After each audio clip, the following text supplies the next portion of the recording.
Hey, we are live. Welcome, everybody. Oh, that looks cool. We're all getting settled in here, getting ready. Welcome, Zero Supa, 425th, Abbott Costello, Commander Root, MetaViews, Sophia Fox, anyone else that might be watching. We're glad to have you. We are settling in for some Mork Borg with most of the regular Geeks Can't crew, plus a few super awesome guests. And Greg, this is your first time on the show in general. It is. It is. I am honored to be here. It's a real pleasure. Oh, well, I was super excited that you were down to clown this evening. Jumped at it. That's right. Well, okay, so we're gonna get right into it pretty much because we've got a whole one-shot to get through this evening. So why wait? Why waste time? This is two of our players' first time to play Mork Borg, so we're not only going to be playing the new adventure, 7 Aboard the Schackel, that we put together, but we're also going to be instructing a couple new folks on how to play. Let's do quick introductions and then we'll get right down into it. I'm your host, Zack. I'm going to be the dungeon master for this evening, the former god of death, and I will be guiding the rest of these fine folks through the shackle tonight. Let's just walk down the line here and have yourselves introduce yourselves. Zack, you want to go next? Sure, yeah. I'm Zack, writer at World of Game Design and huge Mork Borg fangirl. Beautiful, beautiful. Greg? Yeah, hi. Gregory Harris here. It's a pleasure to be here. Also a big Mork Borg fan. Good friends with all of these guys. I will be playing a gutter-born scum who is hoping to make it through the next 20 minutes alive. Awesome. Yes, shortest live stream one-shot in the history of live stream one-shots is our goal. I do have a backup character. Oh, so- perfect, perfect. All right, Troy, tell the people who you are. I thought we were playing like unicorns and rainbows. Yes, that's next week. Oh, Yeah. okay. Well, The unicorns are black, and if their horns stab you, you get rot, and the rainbows drip bloods. But other than that, yeah. Yeah. wow, that is not how I remember rainbows from from school. Mm-hmm. Well, if you don't know who I am by now, then there's issues. I'm Troy. I'm usually always here with Zack, talking nonsense with the knucklehead that's not here, John. Mm-hmm. He will be sadly missed this evening. That's right. It would be nice to die screaming alongside of him, but Absolutely. yeah, this is my first time with Mork Borg, Beautiful. so I'm excited. Yeah, so welcome Girk and anyone else who's joined us in the past couple minutes. Kill a lot, welcome to the chat. For all of you fine listeners, since we're doing a one-shot and I want to be give the players my undivided attention, I'm going to be focused for 99% of this evening on the players and not on chat, but you're welcome to talk amongst yourselves or yell, and we'll have a brief intermission and we'll have a closing out, so I'll try to respond to anything in chat during those times especially. All right, fellas, are we ready to dive in with a little instructional on Mork Borg? Let's do it. Ready to die, Yeah. you say? That's right. Yeah. Awesome. All we right, who are about to die. we salute you. So, let's pull up Troy's character sheet, Harga, and we will use it for the basis of our instruction this evening. Nice. We're going to roll through this real quick. It's super simple. And then we'll get right into the adventure.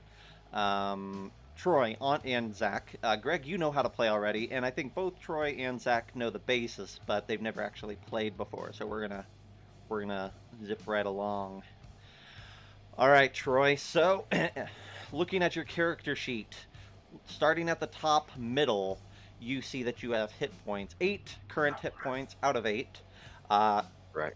Nothing bad happens until you reach 0, at which point, when you reach 0, we roll on a broken table to see how broken you are. You might be unconscious, you might be hemorrhaging, you might have a limb that's missing or broken, or you might be dead. So keep Or that all in of the mind. above. Or all of the above. I would say that how I roll with it is that the first time you're knocked to 0 or negative, you are at 0 and you roll on the damage table. If that does not immediately kill you, you remain at 0, and if you take another hit, you die. So keep in mind that that is the way that it works. While we're here, let's talk about healing. Healing is few and far between. You'll notice that probably, well, I say this, Troy, I believe we'll get to this in a moment, but you have a scroll that's going to let you do some healing. I do. But healing is super rare in the game, at least for a statted thing, like a scroll or a potion or whatever. So if you are going to get healed, it's because you're resting or because you're using a very limited resource, or you have become very clever.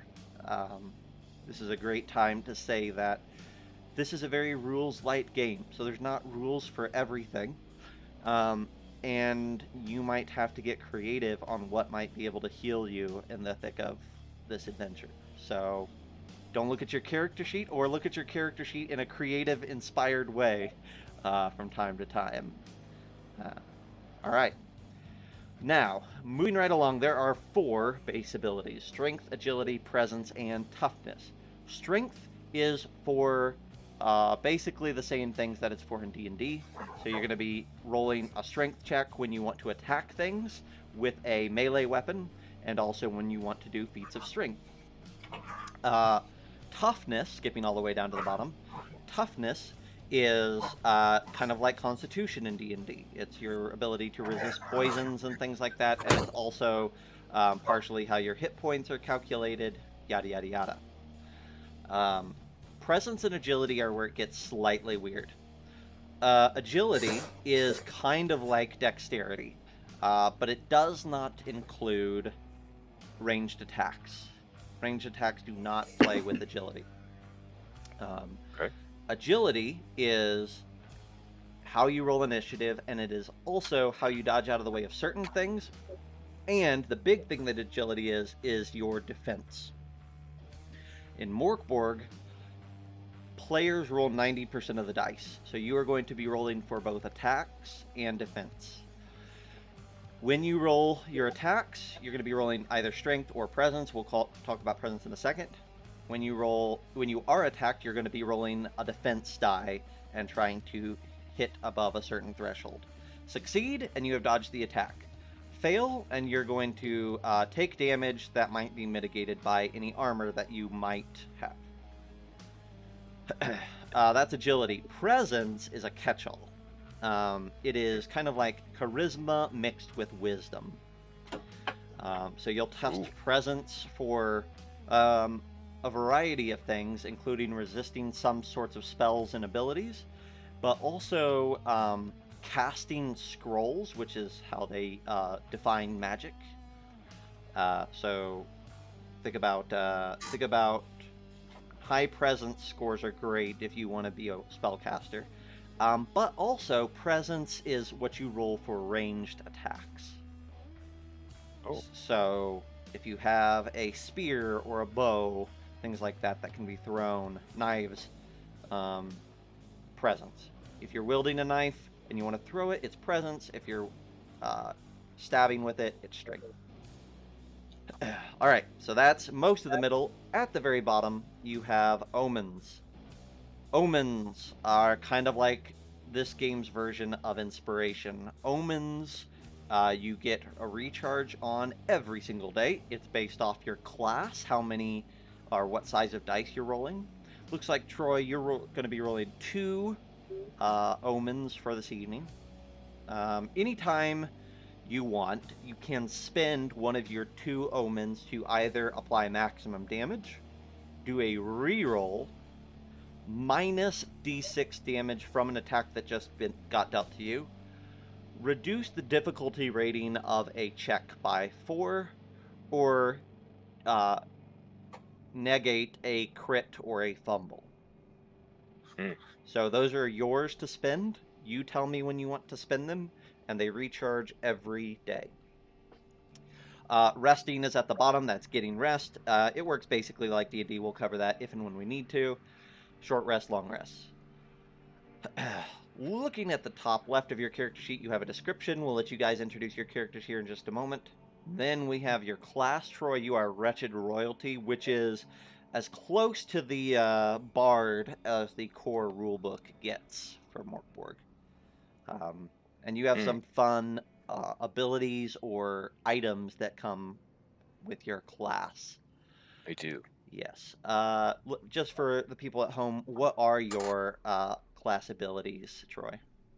I have the Snakeskin Gift, which is a dagger in an expensive sandalwood box, and it does a d4 damage, but if I happen to roll a 1 on my damage, the target dies immediately of deadly poison weeping from the blade.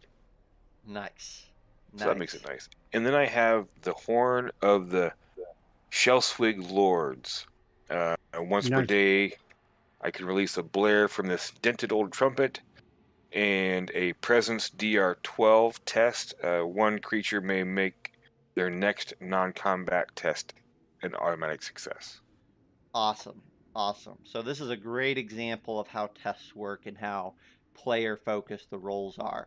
So when you blow your trumpet, you're going to roll a presence test, which is going to be a d20 plus 1. And if you get a 12 or better, you get to give someone an automatic success. Cool. And then you also have powers, which are where you will record any of your scrolls. Okay. You'll notice there, under powers, you get to use a power, presence plus d4 times per day. Ooh. So you'll get 1 for your presence score plus d4 times per day. If you cast, you have a spell scroll, Aegis of Sorrow, I believe, right out the gate. I do. Mm-hmm. So you can roll that. Go ahead and click the little dice that's next to the presence plus d4 times, and we'll see how many times you can roll that sucker. Presence for okay. Let's see what happens here. 3. So if you'll put 3 in the remaining box on your power sheet, you can cast that spell or that scroll 3 times per day, and if you happen to pick up other scrolls, you can just add them to your list. Ooh. Word of note, it's 3 times any scroll. So it's not 3 times per scroll. I have 3 slots. You have 3 slots. Exactly right. Got it. Exactly right. Okay. Last but not least, let's look at the right-hand column here. Weapons. Weapons are pretty simple. You're going to make your either strength or presence test, depending on if it's a ranged or a melee. You are going to then click on the... Actually, go ahead and click on that damage die up there by your weapon, Troy. There you go. So if you click on that, it's actually going to roll both the attack roll and the damage for you. And something just died. Yeah, that's right. Because I rolled a 1 on my damage. Yes, but you rolled a 3 to hit the thing, so it would have. There's poison weeping from your blade, but probably did not connect. Armor. Armor is really cool. You'll notice that armor, there is only 3 versions of armor: Tier 1 armor, Tier 2 armor, Tier 3 armor. You'll notice right underneath the tiers there is a D2 dice, a D4 dice, and a D6 dice. When you have armor, it doesn't look like you have any, it reduces the damage dealt to you. So, as an example, if you had Tier 1 armor, every time you took damage, you would reduce that damage dealt by D2. Now, if you ever receive a critical hit, in addition to taking the damage from that, you will also reduce your armor value by 1 tier. If it ever reaches 0, it's broken, and you'll have to get it repaired or whatever. Last but not least, we have your equipment. We're not going to worry about encumbrance tonight, but there is such a thing as encumbrance. Oh, well, then I'm going to go ahead and add my small wagon. There you go. All right, fair enough. Add your small wagon. My small wagon is in my pocket. That's right. Perfect. All right. So, Troy, any questions about your character sheet? No. I think it's pretty... Now that I know, I kind of, makes sense. Yeah.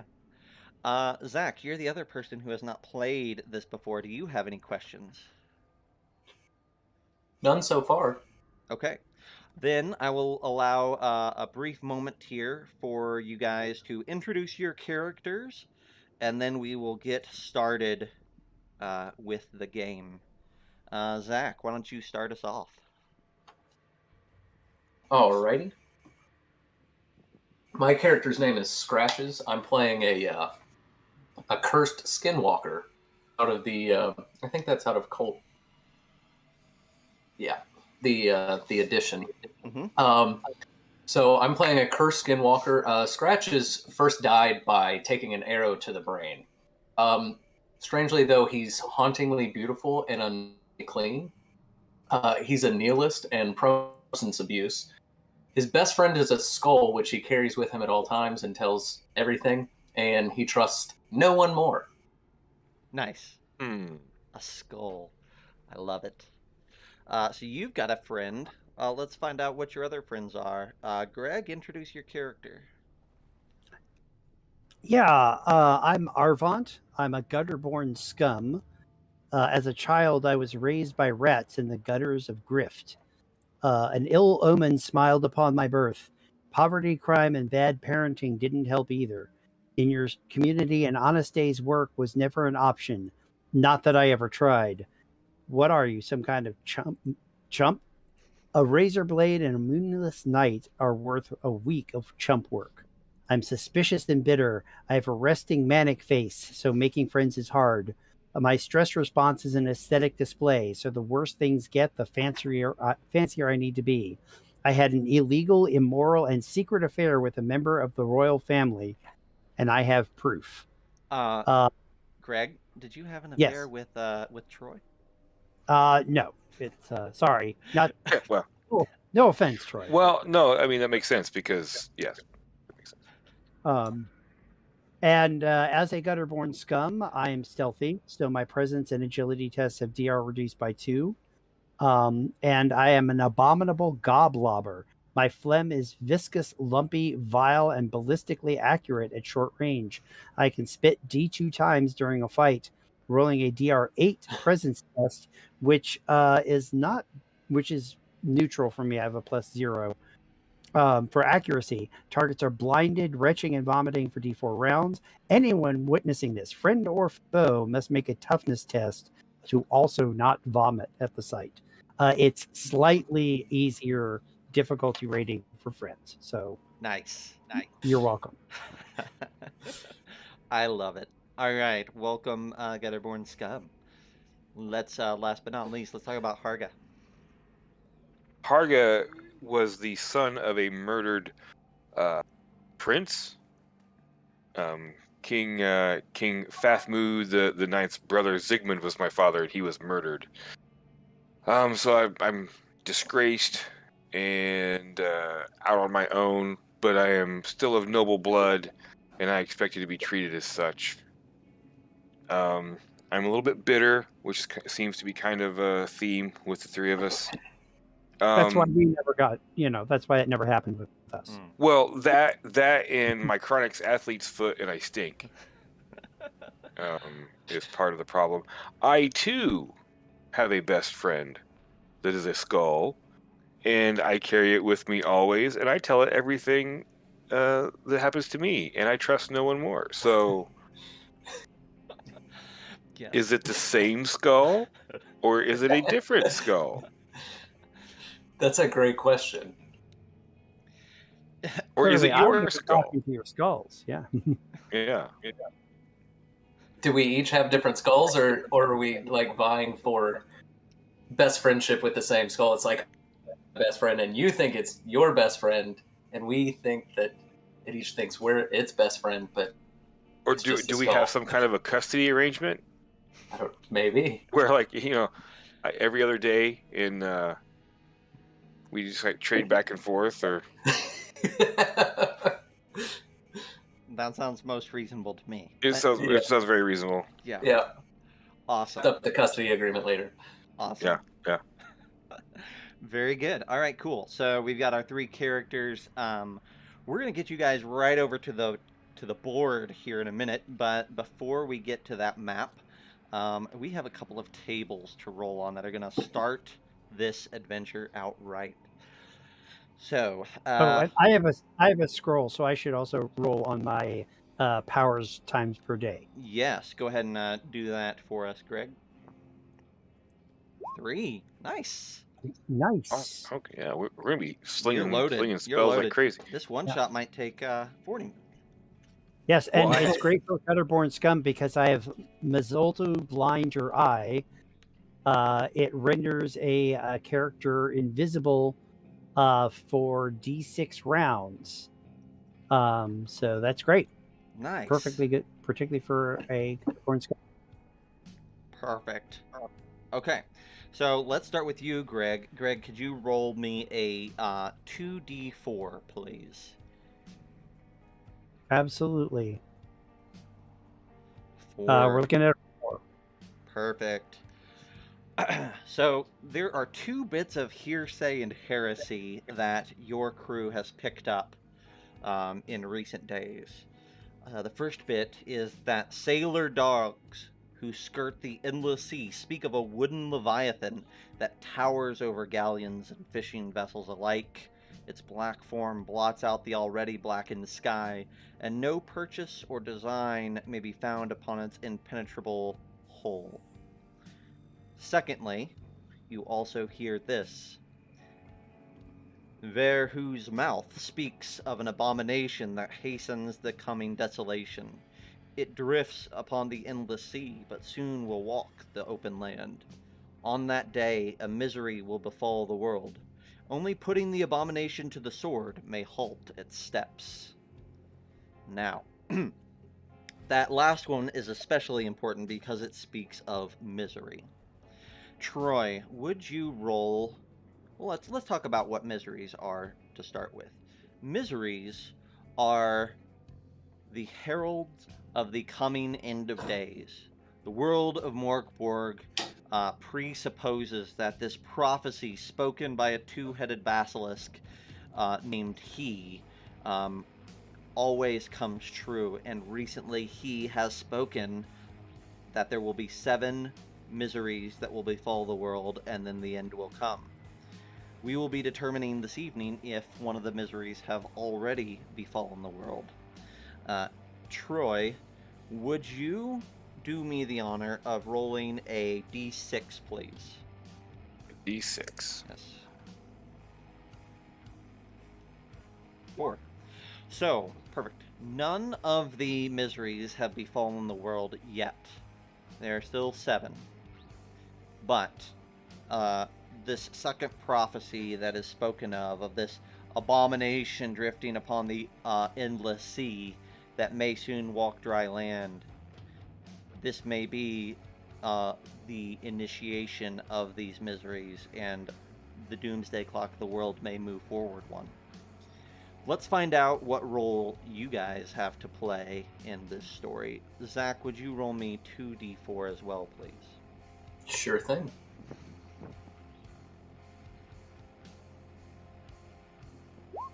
3. Vain glory. This is your crew's troubling tie. You heard the stories and saw the desperation in the eyes of everyone in the coastal town, but your own eyes tell a different tale. You hunt the abomination while those you perceive as your lessers cower in fear. Few of your kind remain on this earth. Fewer still tomorrow. So, setting the scene, you have heard tale of this massive ship, this abomination sailing the sea, and whatever is upon it, when it walks the land for the first time, misery will chime, and you have taken it upon yourself to be the people who ensure that it never sets foot on land. This you do for glory alone, not silver, not coercion, but foolish ego guides your steps. Let's take a look at this ship. Typically, there would be like a little bit of a preamble where you would find the vessel and board it, but because this is a one-shot, we're going to cut right to the thick of the action here, and we're going to move on to our map. All right, here we go. These are... Let's remove one of these. How about we move that one? These are your three characters here boarding the deck of this abomination that you have found drifting upon the sea. You know that you must find anyone who is on this vessel and put them to the sword. This is where the adventure starts. We're going to be doing a pseudo dungeon crawl through the bowels of this ship, hunting down whoever you might find these abominations.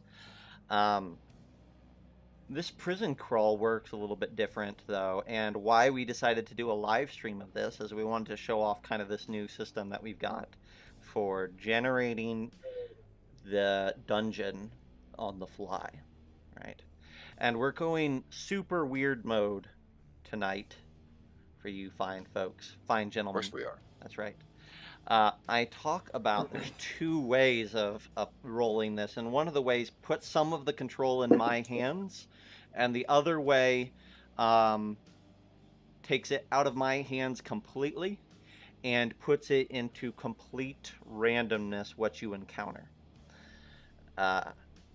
You will notice that each section of the ship, we cut out level 4 for the one shot, so there's no level 4 to be found, just 4 levels of the ship. Each area of the ship that is enclosed has a card with a question mark on the top.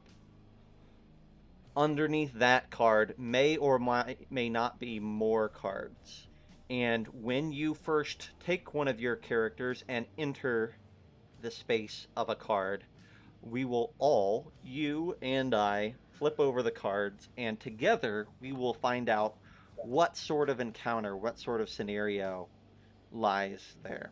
There may be non-combat scenarios, there may be social encounters, there may or may not be rooms with items or gear that you can acquire, there may be story beats, but certainly there are abominations somewhere in this ship. In the full version, you would encounter 7 abominations. In the typical one-shot version, there would be 1 abomination that you would have to find. Because this is the Death Wish live stream, there are 3 abominations that you have to find this evening. Find all 3 and you have succeeded, but fair warning, it will be very difficult for you, probably, to kill all 3. Now, there are also a lot of other creatures that you might encounter on this ship, so just because you find something doesn't mean it's one of the abominations. You'll probably know if it's an abomination or not, but the abominations may or may not have minions running around with them, so keep an eye out for that. All right. I just need to assign these tokens to one of your characters, and we can get this show on the road. Harga, I'm going to let you decide first. Blue, green, or red? Which one would you like Harga to be? I will go with I'll go with red. Red. All right. Let's give it Harga. And let's put Harga as controlling it. Save. Alright, you guys should be able to see his nameplate. Can you see his nameplate? If not, let me know. I can still only see the opening text image, Oh. the 7 aboard. My apologies. Let me move you over there. Boom. How about that? There. There we go. Awesome. I can see the nameplate. You can see the nameplate. You can see the Yeah. nameplate. Zach, can you see the Harga nameplate? I cannot. Okay. Hang on 2 seconds. Un momento. All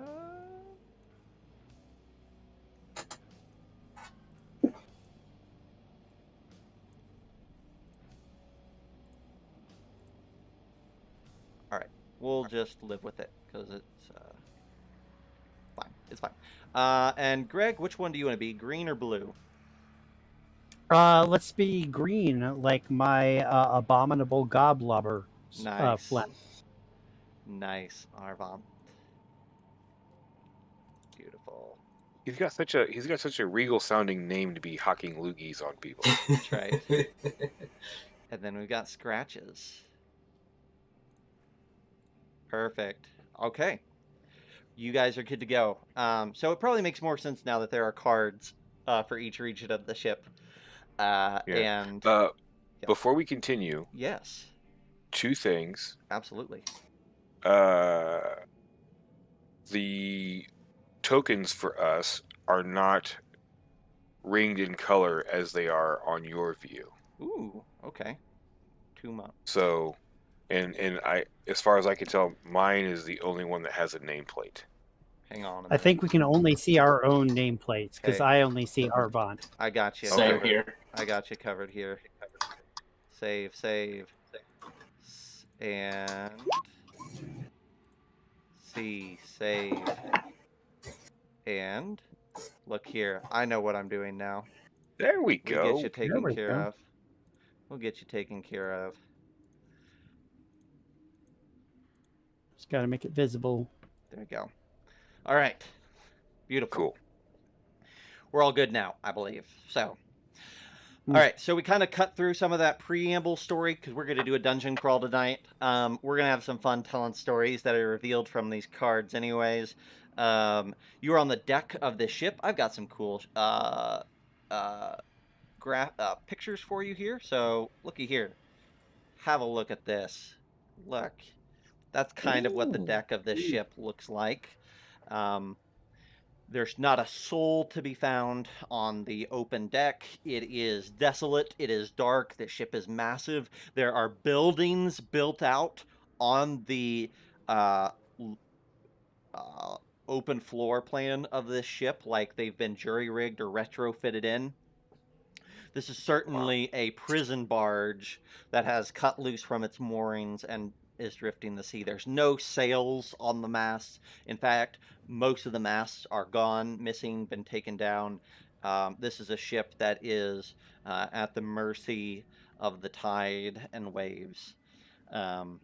So I will ask you, my friends, what area of the ship would you like to start with exploring? Well, do we want to do the aft castle first, since we're right here on the main deck? I concur. Let's kind of start with the aft castle and work our way down. Yeah. Awesome. So there is, just for your notes, there is a stairway over on this side that leads up to this level 1. There is doorways that lead into these areas in level 2 here. There's buildings on the deck, like I said, over here. And then there is stairways leading down into these areas over here on level 3. And there is a hole, like a cargo hole, in the middle of the floor here. So just ping or move your characters onto the location that you would like to enter first. Ooh, all right. Moving on up. And I'll take points and I will go stealthily. Beautiful. Stealthily. I like that. All right, so why don't you, if you're going to move stealthily, let's have our first roll of the night. Why don't you give us an agility test here, Greg? Coming up. My character sheet just disappeared on me. And you know what? I'll give you a nice little nod for it. since this ship is creaking, swaying a little bit, we'll say that your difficulty level was 10 instead of 12. But that's no bueno even so. Yeah. And since I'm stealthy, the difficulty would be reduced by further 2. Exactly. But I step on a really creaky step. And Absolutely. It goes, yes. And I wince and absolutely look back. I look back embarrassedly at my companions and then run right up the stairs. Just get it over with quickly. As I, you... I look at Scratches and just go, yeah, this tracks. All right, cool. So if we were playing this live, probably what I would do, like live as in person, probably what I would do is I would pick the cards up off the thing and describe them as I was laying down. So I had like 2 seconds to kind of compose the scene. You guys are going to get my thoughts about composing this in real time. So what do you find as you get up there? You find... Well, that's handy. There we go. Ooh, what does that say here? The shrine. A fur-covered shrine. So let's then flip over this next card. So there was another card underneath it. Let's find out what is in this fur-covered shrine. Ooh, okay, cool. So let's see if I can zoom in here for the viewers at home. Here we go. Yes. So, as you make your way up to this upper deck, where perhaps the captain's quarters might have been, or at one point, and it certainly looks like it was still that way up until at least some period in time, the door is ajar. And as you peek in, Mr. Arvant, you see a strange sight. Either the predilections of the captain, or perhaps a joke gone to the dialed up to 11. This area is completely coated in gray and brown and black furs. Floor to ceiling, like a padded room.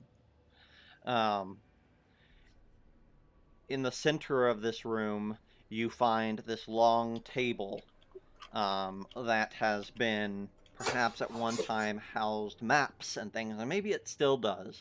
But you can see that it now is covered in small bones. And though your eyes certainly want to linger on all that, they can't help but be drawn to the figure that is glowing with an ethereal pale light that is sitting with its back towards you out one of the windows of the back portion of the ship. It does not move or turn when you stand in the doorway. All right, I'm gonna look back at my companions and I like point in the doorway and I'll hold up my finger like say like there's one, like I see one person in there. So try to do some like really tight hand signals, but I don't know. My resting manic face might make things a little bit hard to get across. They may think I'm flipping them off. We'll have to see. Yes, we'll hold up a different finger next time. Right?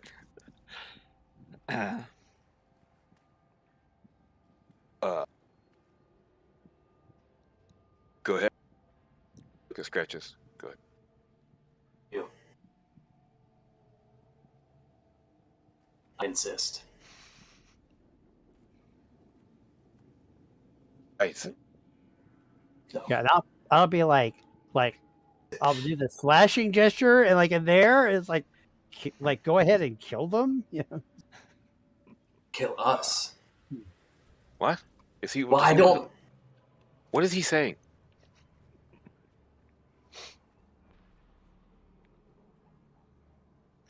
The entity may be hearing your whispers. Whoever it is kind of turns from its perch out the window, and you see it pull a a rod or a stave or something, also ethereal, and set it on the deck of the ship noiselessly, in these quarters. It swings its legs almost like it is attempting to swing them over the rail of the window, but it doesn't quite lift them high enough, and you see them simply pass through the wall of the ship and emerge on this side. It then stands up and carries carrying its rod. It moves towards you.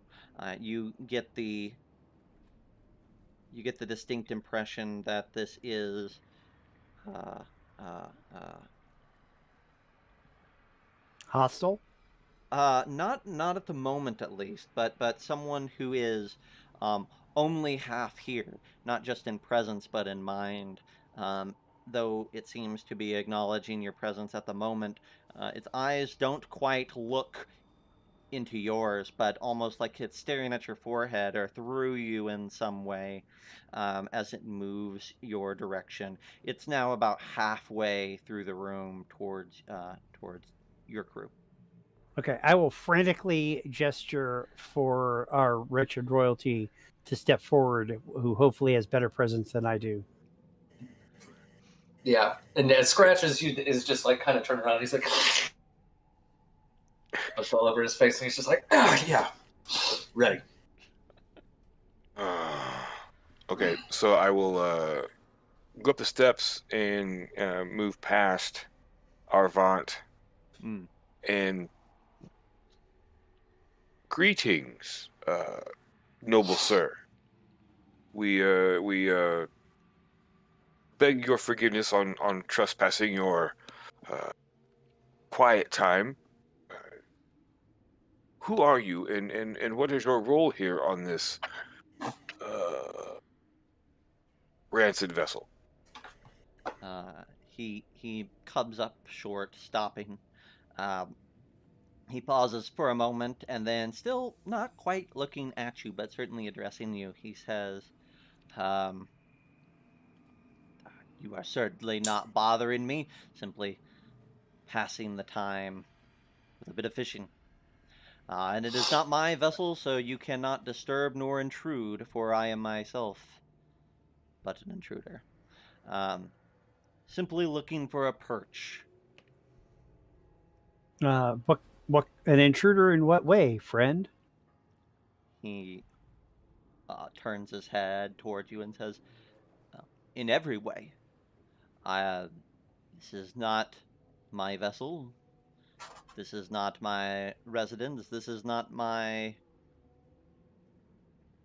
home. I belong elsewhere, but have been allowed a bit of a respite here, upon the vessel, upon my perch. But as you are here, it seems that my time is drawing to an end. Only one watchman in the tower, as it were." See, well, your time as the resident watchman, what have you learned of this vessel? What can you tell us of this ship? He turns and walks back to the window, and looking out, he says, um,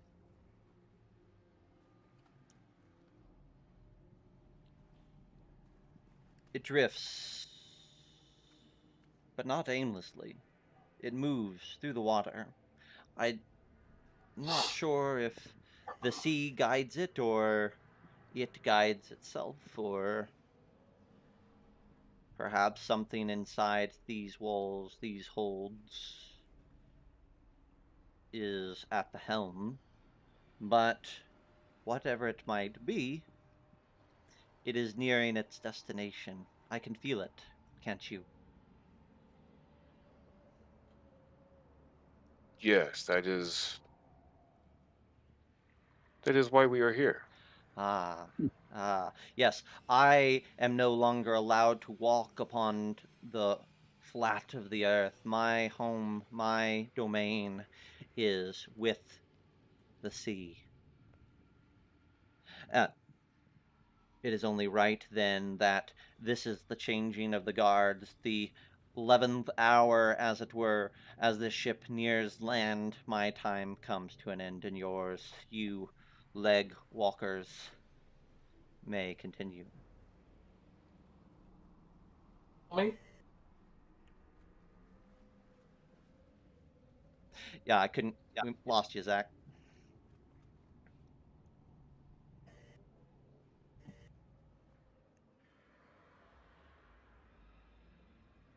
Making notes here. Okay, no problem. I didn't catch anything that Zach just said.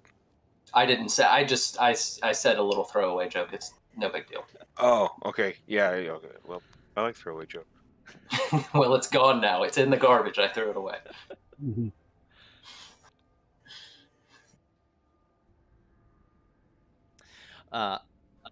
Well, is there anything here that could help us when we take over our watch?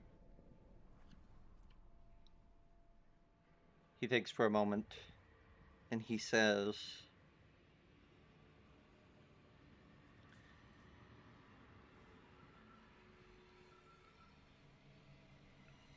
Weapons, armor, coin? he slowly shakes his head, and he says, whatever you see here, we see different things. You may see walls and wood and sail. I see but you and the rest of the souls on this vessel. Fur. Lots of fur. Fur. Lots of fur. What a strange way to coat one's cabin. Does it smell bad in here? I mean, I'm assuming that it kind of... There is an odor, but it is not as rancid as you might think. Like this maybe these furs had been dried or preserved in some way, or they have just sat here for long enough to where the smell has over time dissipated. Sorry, guys. Does anybody have any? How many souls do you see on board, aside from the four of us? He peers down, and he slowly begins to nod as if counting off in his mind, and then he shakes his head. Everyone at the end he says, numerous, maybe 8, perhaps 10. It changes as spirits of the sea drift through it. It doesn't remain the same. But aside from you, I'd say no more than a dozen. Very well then. Well, I look at my companions and say, perhaps you should take our leave. He says, the fishing's been good today. I wish you well. I wish you good fishing. Yes, may the fishing continue for all of us. Yeah. With that, he says, I will leave you to it. And begins to fade out of existence. All right. Once he fades up, can I search around if he wasn't seeing what we see? Perhaps there might be something in this shrine that might be useful. Some tomes or scrolls or what have you. Absolutely. Yeah. Give me a presence test if you don't mind. I love presence tests because it's a straight up roll. Oh. Ooh. No. I think I'm in a room. I'm in some kind of a room. There's furs. Yes. Yeah. Yes.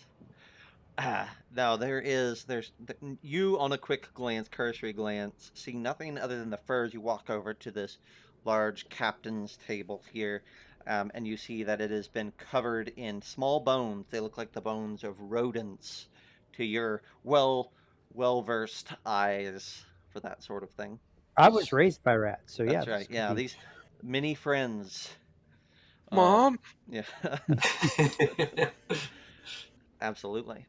All right, yeah, but that's disturbing, and I was like, I don't know. Perhaps we should not tarry, but our quarry must lie elsewhere. And I will point down. Yes, it seemed he was looking down at our feet, so that must mean below deck. There are areas right below this one. True. Mm-hmm. On, shall we? Let's go. All Lex right. gives me the creeps. Do we want to hit aft on level 2 before we go front? Sure, might as well. Alrighty. I mean, this is Mork Borg after all. I don't think it's too bad to go from aft to front. Aft to mouth. It's only on special occasions. I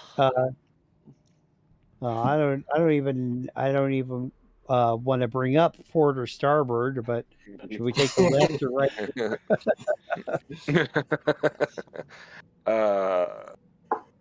Let's go with the one you're standing in front of. All right. Let's do it. All right, let's find out. I don't even think listening is going to. I will open the door and walk in boldly. Walk in boldly. I love it. All right, I'm down. Let's do it. Yep. Okay. Ooh. All right. Well, we got a very reasonable looking room as you open it up. This looks like the room of one of the quartermaster or another overseer of the crew. And you do see in this area several trunks and like barrels, and looks like some supplies were housed here. Not an overabundance, but Arvant, as you open the door, you notice that there would have been a lock on this door had not the door kind of fallen to disrepair. So perhaps the certain supplies were kept under lock and key in here. But you do also see a corner that has a cot in it. And let's find out what else. Looks like there is one card in this room. Oh, awesome. Great. So as you open the door... That doesn't look great. No, it's not. As you open the door, there is a crack of thunder outside, and scratches. You are standing oh so close to what remains of the central mast on this ship, and you feel all the hair on the back of your neck stand up on end as an enormous piece of black lightning arches down and strikes the mast. Fire flows across the deck almost immediately. Black flames licking at the wood here, at the timber. I would like for all of you to give me a agility test right out the gate here. Straight up agility, just not defense. Let's do just an agility test here, since you're not getting attacked. All right, cool. My luck is holding. I see. Yes. So, Harga, you dive out of the way as this lightning strikes, and these flames, like with unnatural speed, start to course across the deck of the ship. You dive into a spot, maybe up the stairs there that you're beside. Could I just dive past Arvant into the room? Absolutely. Yes, 100%. So you dive into the room. The other two of you find yourselves immediately enveloped in these black flames. How? go ahead, do me the favor, and roll me a d4, both of you. Absolutely. Good for you. Oh, yeah. Hopefully, rolling low is good this time. Mm-hmm. Mm-hmm.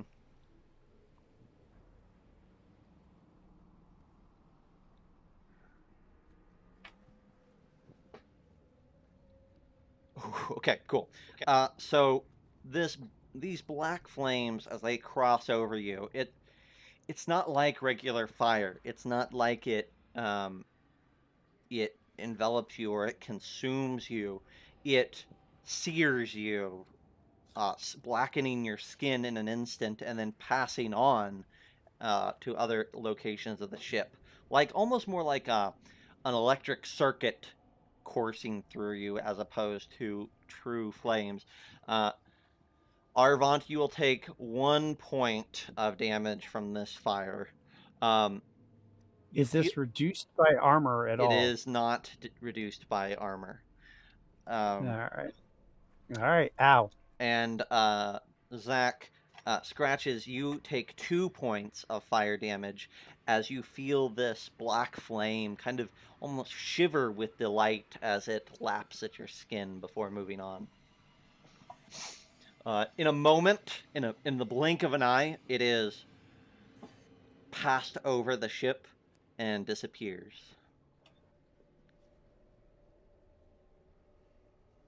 So I have black marks on me now? Yeah, like pieces of your skin, like a streak across your feet and halfway up your leg, are blackened to a crisp.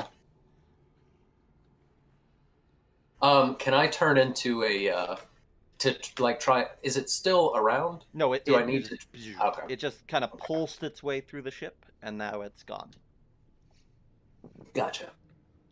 I'm going to pick up a piece of blackened timber off the deck, and I'm going to start making designs with the charcoal on the tip, like the black burn marks, because I'm going to make like a fancy aesthetic display, with like curlicues with the burn mark, because that's my stress response. Daggone it!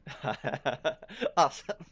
You start tracing out these designs. You would think I would bandage it, but no, I just kind of make this like mandala of pain around my around the blackened, crisp flesh on my arm.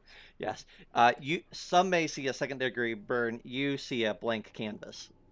That's right. I was like, well, that sucked. And I'm just standing in the doorway going, why? Yeah, speaking of standing in the doorway, Harka, anything that you want to do while you're in here? Is armor something that any class, any person can wear if they have it? Or okay, I have none. So I'm going to, seeing all these barrels and things and crates, I'm going to kind of like look around to see if there's anything useful. Absolutely. That I might be able to find. So as it I will step in and help you. Absolutely. Zack, would you like to do that as well, or does Scratches have other agendas? Out there and on his leg compared to the rest of his perfect, beautiful skin, and just be upset and pissed off, and then he'll make his way in there eventually, but about halfway through whatever they're doing. Fair enough. So let's do this. This is a quartermaster's room. So this area, there's enough stuff to search through that I'm going to let all 3 of you roll. Zack, because you're coming in a little later, I'm going to have you roll. Your difficulty is going to be a little bit higher to find anything. Okay. All of you are going to make a presence test. For Harga and Arvant, it's going to be a DR10, and for Scratches, it's going to be a DR14. Oh my gosh.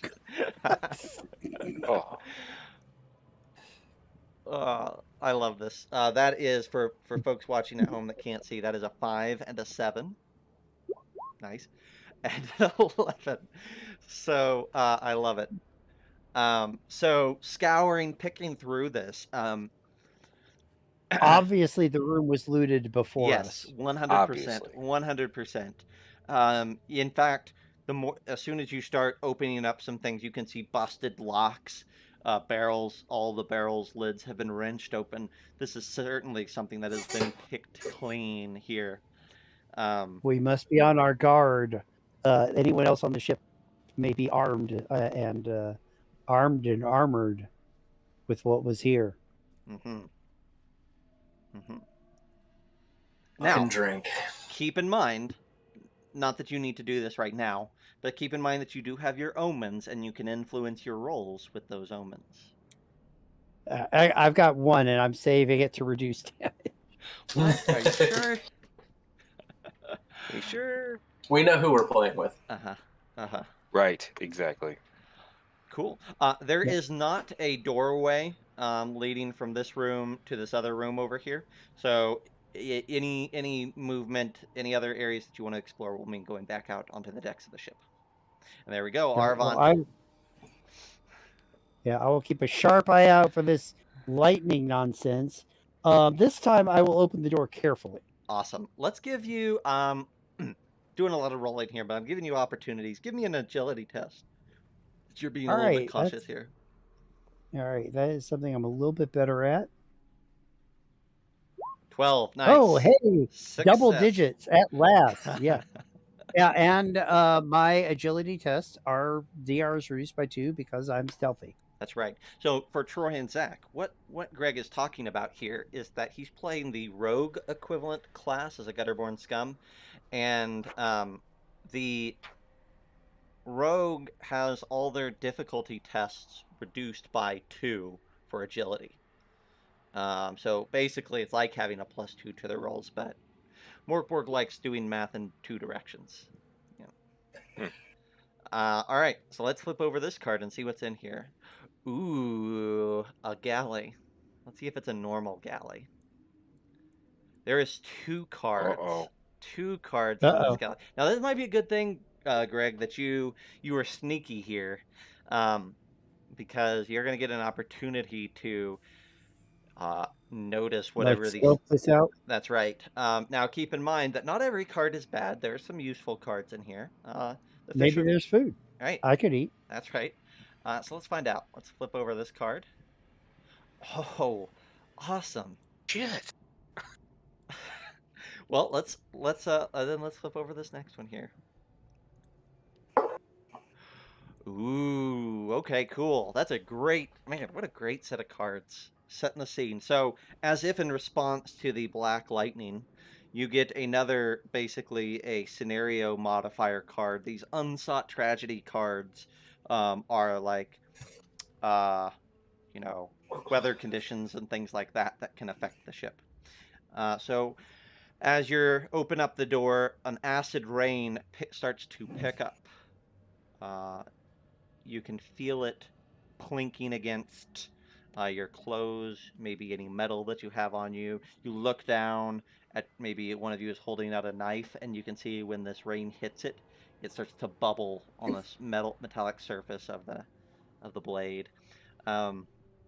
Inside here, you see a long table that looks like it would have, does have 2 benches on either side, long benches running along the length of it. At the very end of the table, there is a wooden chair with armrests, and at this wooden chair, in the armrests, or sitting in the chair, arms on the armrest, you see an individual dressed in the regalia of the Allianz Navy, one of the kingdoms of this world. And he is like the fisherman that you saw above, in that he is ethereal, ghost-like. He says, "Well, come on then. Get yourself out of the rain. No sense in tracking it in." Yes, I will duck. I will duck out of that acid rain as quickly as possible. Yes, indeed. Okay. Yeah, same. Great. I like it. As you duck yourself in, the rain picks up into a squall outside, pelting the decks of the ship. He, as you step in, scratches. He says, "Shut the door. Have a seat." I will comply. Mm-hmm. Do I recognize like the rank insignias and stuff on his uniform as a Ooh. noble? Yeah, I will say that you do, because you are wretched royalty. You do indeed notice that this is a captain in the Allianz Navy.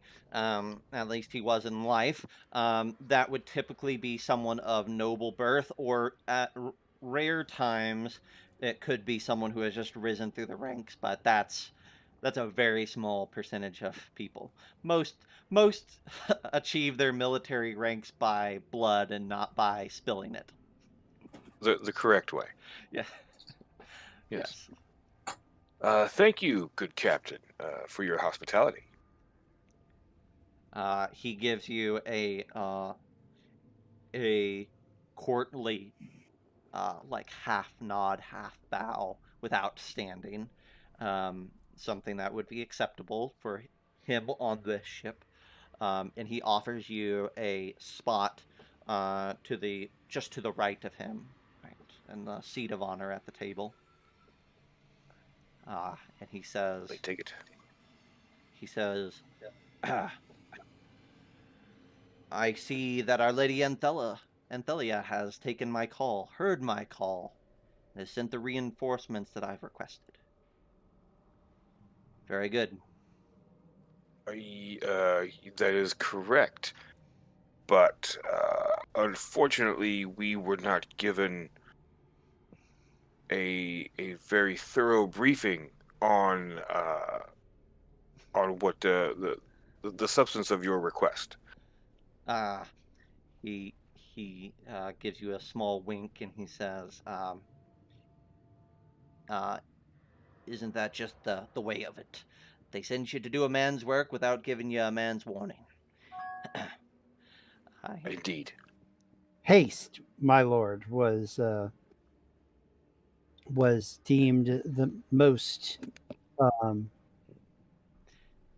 desirable. He looks at you, and he says, "Well spoken." And he stands up. He says, uh, uh, "With the changing of the guard, it is then." And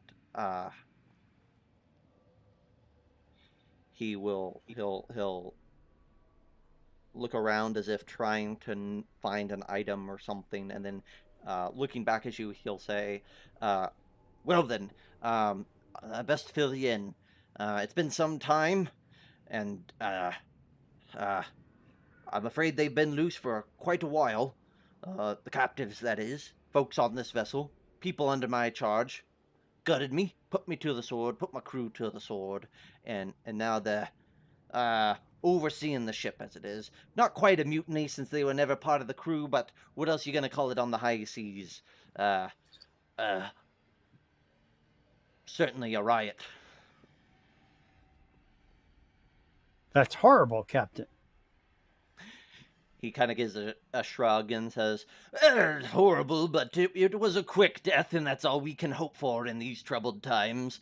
I'd rather it had not been at the hands of ilk, but in the service of my queen and country, I will take a warrior's death, shocking as it might have been. That said, I will wish a much more blessed fate for you yourselves. Perhaps you can give me a modicum of revenge and set some wrongs to right that I could not." I will tap my club in my hand and say, "What do you require, my lord?" "Well, it's less of me requiring it this time, and more of you doing what I cannot, and what I could not persuade others to do." And he'll, as if he's deciding that he can't find whatever he was looking for, he'll sit back down in his chair, and he'll say, "This here was my vessel, the Schackel, her lady's Schackel. moored off the coast of Allianz, as you're, I'm sure, well aware. Something set us adrift. I'm not sure what. Sometimes the sea has a way of, well, of having her own way. But, be that as it may, we've been adrift not long, just trying to determine, like I said, sent the rowboat ashore, sent word to the Navy that we were in dire straits and that we needed assistance. Not long after that, those that we were holding in the deepermost cells were loosed upon the vessel. And though my men are hearty, they are not up to the task. Neither was I, of putting those fiends back in their place. And it was dark, but it's always dark, and we were caught unawares, but we shouldn't have been. And in but a few moments, they had their way with the ship. Wretches. He'll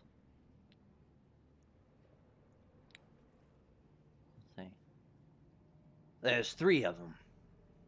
There may be more now. They have a way of multiplying, but when they took control of the ship, there were 3 killed. A good basket of my friends, my crew. Quite a number. I don't know how many survived, how many made their escape, how many were detained in other ways, but I know that much blood I've spilt on this ship. I've seen their souls passing through, said my farewells, but held myself here until the reinforcements arrived. Is there anything else we should know before, consider yourself relieved, Captain? Is there anything else we should know before you just depart?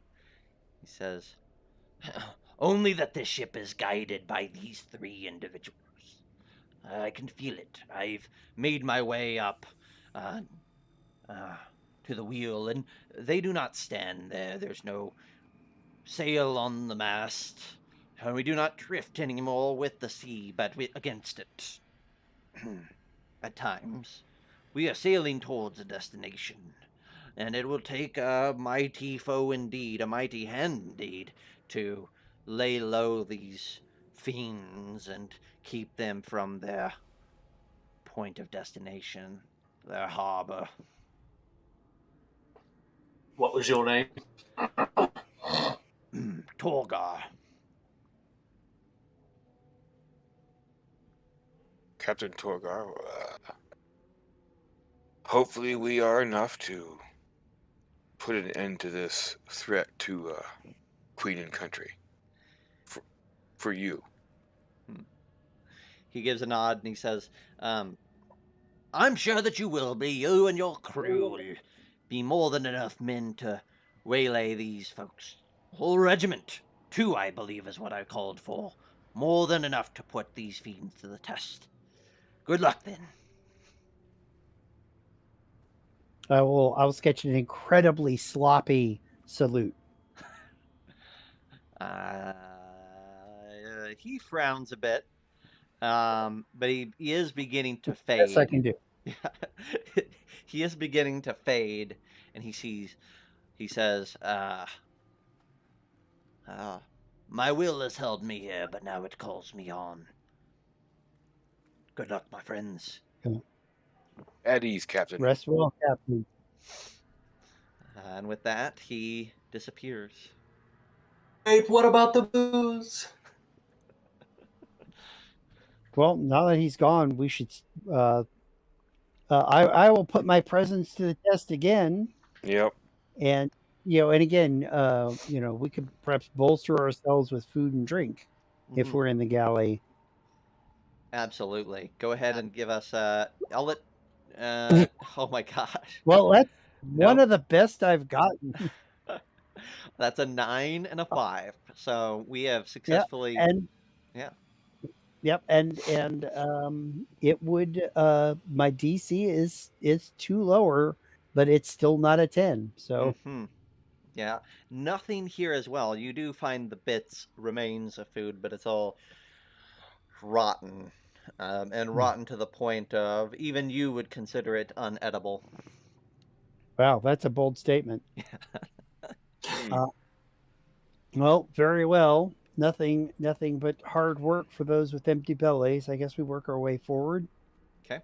Do we Now, want to take the foredeck, or do we want to go below? keep in mind that it is raining out there as well. And we'll continue to do Is there that. any way? Is there any way down from here? Not without cutting a hole in the floor. Can I use my small wagon and hold it up over our heads as an umbrella? Because since we're not using encumbrance. You can hold it under your head as an umbrella. It's more of a wheelbarrow, less of a wagon. It's like a shopping cart. Yeah. It's like a yeah. Well, that's not going to do very well. Yeah. Is there any? Oh, we're in a galley, right? Yes. And you said there's a long table. Yes. Let's pick up the table, hold it above our heads, and truck across the deck. Sounds strength. You can definitely do that. That's fine with me. 100%. I'm with that. Cool. Where would you like to go? That seems ingenious to me. You pick up this. It's a little bit of an angle getting it through the door, but you make it through and Pivot! Pivot! Pivot!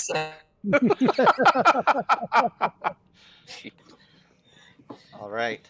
I'm glad Thurg is dead. He would be so humiliated right now.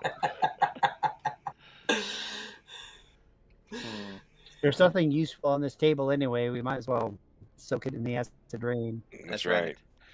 Very good. Just go across the deck, directly across from where we're at, like To This this one? yeah. Okay, cool. As you make your way across the deck, you can feel the rain kind of pelting. Maybe the tips of your fingers start to burn a little bit, but it's not enough to cause any damage at this point.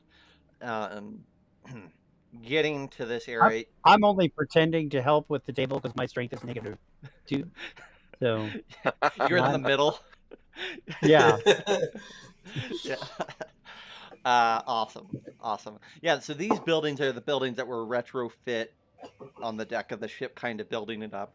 When these prison barges were moored, they weren't meant to ever see true seas again, and there's space to be had on the deck of the ship, and so these buildings were added typically to house offices or crew quarters or things like that where the prisoners were kept below. But let's find out what they are right now. Or escaped demon scum. That's right. I'm gonna go ahead and do this carefully again. Okay. Would you like an agility test? Absolutely. Oh my gosh. That is a I crit step fail. in a bucket. Yes. Yes, it is. There's a clang, and Arvant trips on the bucket and falls through the doorway into this room here. Ooh. Oh shit! Awesome. Awesome. Didn't mean to interrupt your rituals, guys. Yeah. So let's see. Let's find out what's in here. Let's flip this card too. Yes. All right. Cool. Awesome. As you trip forward into the room, How is that? falling prone, Greg, you see your hands come to rest on something not unlike the markings that you have drawn in your charcoal flesh. You look down and there is ash on the floor. There's a scorch mark on the floor, and you follow that scorch mark around, kind of tracing it with your hand, and you start to look up, and you can see that it's the perimeter of this circle, and you can see different arrows and lines crisscrossing and intersecting in the midst of this circle seared into the floorboards of this room. And as you press your hands onto the board to push yourself up, you see something, perhaps the ash itself, kind of lapping, caressing your hands. Those knuckles, those fingertips where the acid burnt. And you can see the faintest amount of blood kind of trickle off of you and into the ash. When that happens, the entire room becomes engulfed in a green light illuminating the space as this arcane sigil on the floor lights up. There is a flash, blinding flash. The floor seems to twist as the sigils rearrange themselves, contorting into some sort of archaic rune. And in another moment, the flash again bursts, filling the room with light, and as it quickly fades, there is a large creature, some sort of beast, standing in the middle of this area. It looks like, let me see, I'll give a graphic for the people at home here. Another graphic. What did you do, Arvant? It looks like that. Ooh. I don't like that at all. And it lets Well- out a shriek at you fine folks. And I respond with a shriek myself. That's right. In kind. High pitched and panicked. Yes, you're communicating. Let's roll initiative. How about that? All right. Let's get some fun music rolling here as we're Initiative.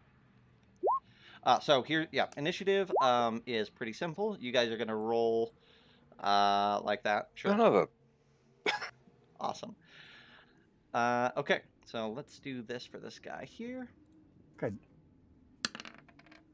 3. All right. So Arvant, that's one roll for you? Okay, and then Zack, I need you to roll initiative as well.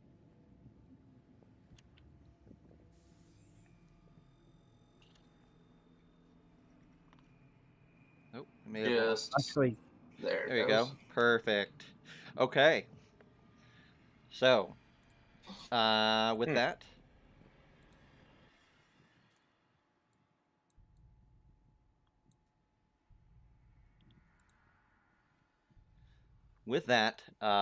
Greg, you get to go first here. Remember, there's no grid, no movement. It's just near and far. You're close enough to this creature, Greg. You can kind of decide how you want to approach it or not approach it. all right. Sorry guys, I'm gonna spit in its eyes. Ooh. Let's see. Maybe not a great, given how I've been rolling, maybe not a great idea with my +0 bonus. But so just brace yourselves. So, that's a hit. It's it is a DR8 test for accuracy. Target is blinded, retching, and vomiting for D4 rounds. Anyone witnessing this, friend or foe, must make a toughness test to not also vomit. PCs test DR10 and enemies DR12. All right. So I need toughness so- tests from the two friends. And it is going to be that's a success. Sure. And it is blinded for 2 rounds. Nice. I just reflexively just Ah!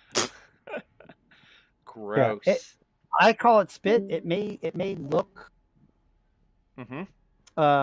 may look a little bit like in The Exorcist, with the pea soup, Oh, but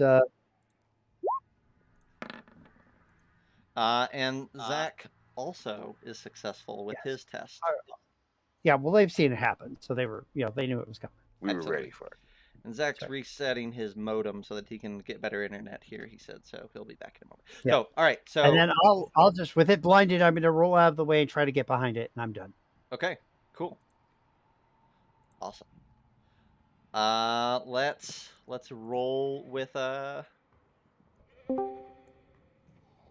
check here. It's its turn. It's vomiting and incapacitated for this round, so that's great. So we are now at Zack. Whenever you get back in.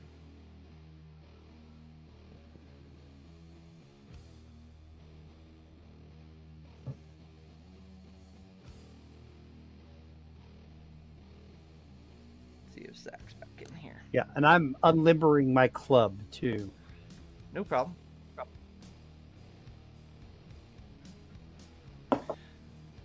All right, Zack, I spat in its eyes, and you managed not to vomit, but it didn't. So it's all you, baby. It's my turn. It is Yep. your turn. That's right. I find it blind. strange that this thing is grossed out by getting spit in its eye. Oh yeah. This is my spit. It's- so, Well, true, but still, I mean, It's- we see it. We see what it looks like. That's right. Well, you know, it's fine with its own grossness, Troy, but it's not fine with someone else's. Yeah. I guess. Well, isn't that us all, really? Like, isn't that a lesson that we True. can all take away? That we all, you know, we all have yuck, but I don't have to. But I can like my yuck. Or I can be okay with my yuck without having to enjoy yours. So, Everyone likes their own brand. yeah. All right, Zack. What do you want to do against this creature? I'm going to use Shifting Bones, and I'm going to turn into my Bone Skulled Raven form. Whoa, that's rad. Yeah. So what that does is it makes me fast and flying. My defense becomes DR10, and I can make 2 attacks per round with my claws, which are DR4, and I have a bony scalp, which does D6 damage and acts as a weapon and a shield, -1 damage. Dang. I can choose to ignore all damage from 1 attack, and the skull will heal in D6 days. Wow. do I have to roll to not vomit when I see it? You're right. Yes. No. Even though that's grotesque, maybe there's a shock factor here. It's a sensory overload as Zack does this. Now, Zack, is that your action, or is that do you get to do more? Let me double check real quick just to make sure. The right one. I think I can do that and then attack, but I need to double check. Shifting your bones requires a single painful round. Okay, no, so it takes a whole round for me to do that. Okay, well, probably a good round to do it since this creature can't go after you. So that'll be Zack's turn. He's kind of sitting there contorting himself in pain. Harga, you're up. Well, that's just disgusting. So I'm going to go past Scratches and draw my snakeskin knife Nice. and try to attack it. All right. Let's see what happens. All right. So here we go. Where's okay, we go. I don't know if. Yeah. Oh, 15. 15 will hit. So, Troy, for your benefit, and Zack for yours, if I don't tell you otherwise, you can assume that any attack roll or any check in general is a DR12 difficulty. Okay. If I say, hey, it's actually a DR14, then you know that it's different. But for the most part, if I just say, go ahead and make your attack, you know that a 12 or better will hit. So 15 absolutely hits for 3 points of damage. Nice. And you kind of sink your dagger in, and as you slice your way through this creature's flesh, it's like using a zipper. And as you open it up, more of it falls apart and collapses onto the floor than you would have ever imagined your dagger doing. This creature seems to be held together by the loosest of threads, and your quick work with the knife just gathers up a collection of it and strews it across the floor. It is greatly diminished by that dagger. Nice. Good job. Great job. All right, but it is not dead. So we're back up to the top of the round here. Greg, let's go back to you. Okay, it's still blinded. It's blinded for 2 rounds. That's right. So I will get behind it, and I will take my club, and I will like do some. I'm stressed out, so I have to do an aesthetic display. So I will like fancy flourish my club. I will spin around, and I will try to just come across its head with that. I love it. Swing away. And I will be so fancy that I miss Yes. with a 10 minus 2s. That's right. So you swing, and as you swing, you probably connect with it, but you connect with like a piece that's still falling off of it from Troy's attack. And so, kind of like a Troy giving you a soft underhand pitch, you connect with a remnant limb of this thing and send it flying across the room, smacking it against the wall, but it does not damage the creature further. Well, damn. Yes. Let's see. You two are at melee range. It's vomiting and blinded. That's what it says, right? Yep. Mhm. All right. Well, we're gonna say that because it's vomiting and blinded, but you guys have been wailing on it. It's still gonna thrash around. So I'm gonna have you guys, just the two of you. Yes, not Scratches because he hasn't gone in yet. Give me defense tests, but only DR8. So that'd be DR6 for you, Greg.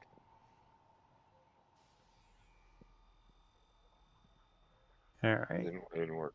If I roll twice, it's the first one. Okay. It may It's not ask for working. it may ask for damage, and just hit whatever, skip or whatever. Oh, right. Oh, ooh, Harga. Oh, Arvant. All right, so we have 2 failures. One is a critical failure on Troy. Well, that's stupid. There. So you don't have to worry about the damage roll because I'm gonna roll that for you. But Oh, gee. Troy took a critical hit from this thing as it flails around, and Greg, you also took a hit. So even though this thing, Fortunately, I do have armor. yes. So we're gonna find out what happens here. This thing is gonna do D2 damage. Troy, that means you're gonna take double that, and you don't have any armor, so there's no armor to negate. So let's roll Greg's first here. Greg, you would take 2 points of damage, but your armor can negate that. Go ahead and roll your armor. 2 points. It soaks too. Yes. Nice. All right. So Greg's So armor. my armor soaks it. That's right. What kind of armor are you wearing, Greg? Fur armor, Nice. which is now blood spattered fur armor. That's right. Adds intimidation. Okay, cool. So Greg's armor soaks the blow from one of this thing's limbs. Troy, let's roll for you here. Also 2 points of damage, and you don't have any armor to negate that, so you take the whole thing, but you double it because it is a critical hit to 4 points of damage. I think you're at. buddy. You still alive? You still here? Oh, yeah. I mean, I had 8. Oh, yeah, that's right. Yeah, you're fine. That's good. It's all good. We're fine. How are you? This is fine. Everything's fine. That's No, right. I'm mad. So this thing's wailing around, flailing like crazy. Believe it or not, that was a very simple attack and at roughly disadvantage because it's blinded and vomiting. Zack, you're up. Okay, so I will have completely transformed by this turn into a raven. Yes. A bone skull head. And I can make 2 attacks. I think based on what it says, I think I could do 1 attack with my claws and the other attack with my skull. Sure. Yeah, absolutely. Flip him the bird. Yes. Love it. Okay. As you get ready to do something, I say, seriously, a bird? You pecker.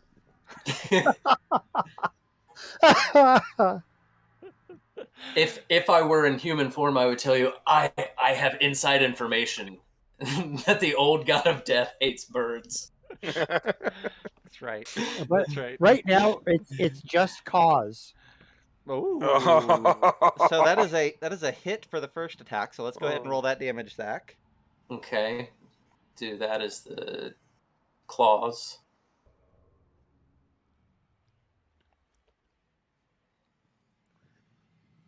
Is that 2 points of damage? 2 points of damage. Well, fortunately for you, you can just ignore that one because as you swoop in and just start tearing into this thing, whatever bits of it remain, you kind of separate to the four corners of the room and just tear this thing apart. And it drops to the ground before the natural one is even required. It's gone. See, I knew he'd do well in that bird form. That's right. Easy peasy. No problem. You could have done that earlier. Phew. It's pretty fucking painful, man. I mean, Yeah, I can't know. talk. Look, this is painful. Even watching it was painful. Yeah. Awesome. So looking around now as you kind of recover, this is definitely a summoning circle that your buddy Arvant accidentally initiated with his interaction. There is the remains of some wax candles melted onto the floor in different places, and then there's a lot of viscous entrails and things scattered across the room from this creature. I guess I will. I don't know. Maybe being spattered with blood and gore will help me in my search. I will dish up a presence roll. It's a straight D20. Look at that. I am one with the gore in this room. Is there anything useful or informational about it? I think there can be, just for you, Greg. We're going to roll off of one of my favorite tables. So there's tables in 3 different books that we'll be using tonight. There is the core Mork Borg book table. There is the table in Ferratory, which is another Mork Borg book that you could pick up. And then there's also a table in Schackel. So this loot table, I'm going to give you an opportunity here, Greg. We're going to roll 2 things real quick. The first roll that I want you to make is a D4 roll, and you want a high roll on this. Oh, well, 3 is not bad. Okay. All right, cool. Not the best, but fine. All right, now give me a D100 roll. Oh, that's thematic. yes. This is great. So looking through, very appropriately, you find bound around the neck of this thing, one of the necks of this creature, you find a choker with a Pentagram Amulet. Of course you do. I'll have that. Absolutely. You pick it up. It is ice cold. Not painfully so, but unnaturally so.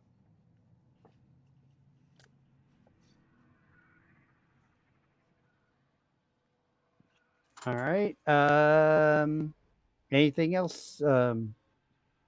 I will examine it. Yeah, okay. You kind of flip it over, looking at the back, and kind of feeling it with your thumb and forefinger. There is... What's your class again, Greg? I'm a Battleborn Scout. Yeah. You haven't interacted with magic much, but you feel like there is a hint, like just the coldness of this thing, even the touch of it doesn't feel like... It looks like metal, but when you touch it, it doesn't have the weight that you would expect. There's almost a texture to it that you can't quite put your finger on. Like maybe the texture doesn't match the visual. And as you just know that there's something about this amulet more than meets the eye. But what exactly it might do or be is questionable. Well, there's only one way to find out. I will put it on. Absolutely.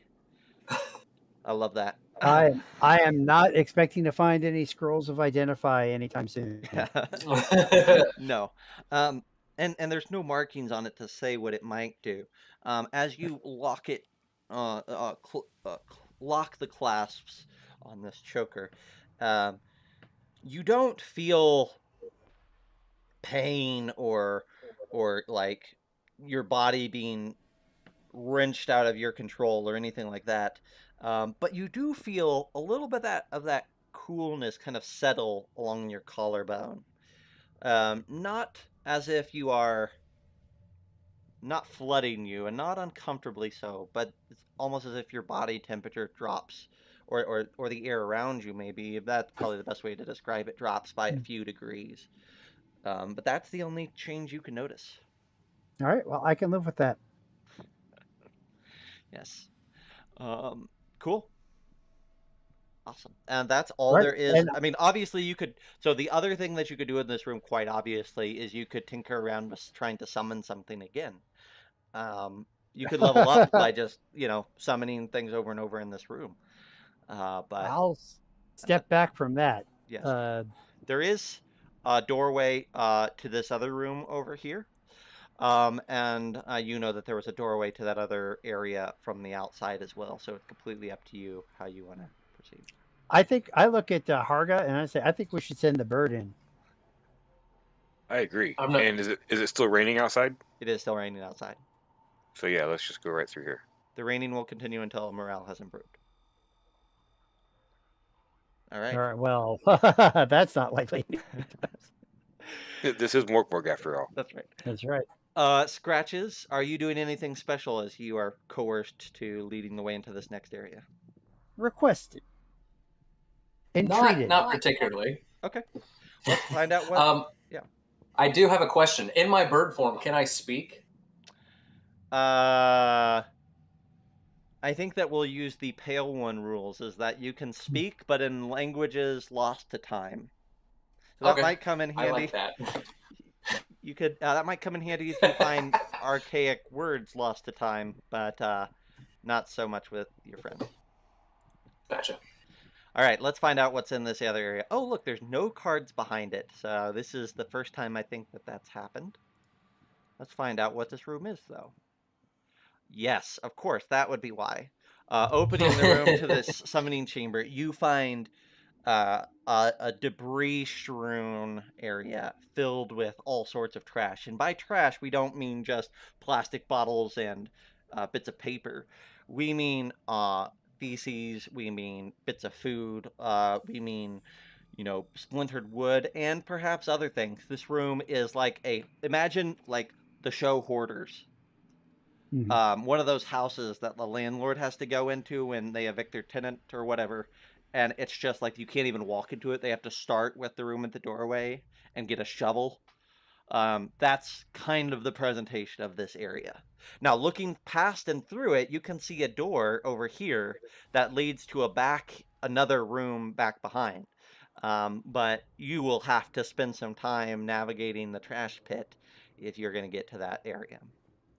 I'm all about that as a gutterborn scum. I will start rummaging around. This is the closest I felt to being at home. Since we set out on this godforsaken voyage, I will search. Awesome. I revert back to form, and I think I find crap. Yeah, literally. you do find crap literally. Yeah, you start digging around, and you find the spot where several buckets were deposited at some point. Why they didn't throw them over the other edge of the ship, no one knows. Perhaps I don't know. This is I've a seen the memento. Yeah. Yeah, I've seen the lighthouse. The wind was blowing the wrong way. Yeah. Gross. Well, I guess I too will try to pick my way through to get to the other door. Yeah. Now, the benefit of trying to open up that other door over there is that you're going to have to clear some of the trash, so you're going to get to roll a presence test to look for stuff, no matter what, if you're clearing that door, trying to clear out the way to that door.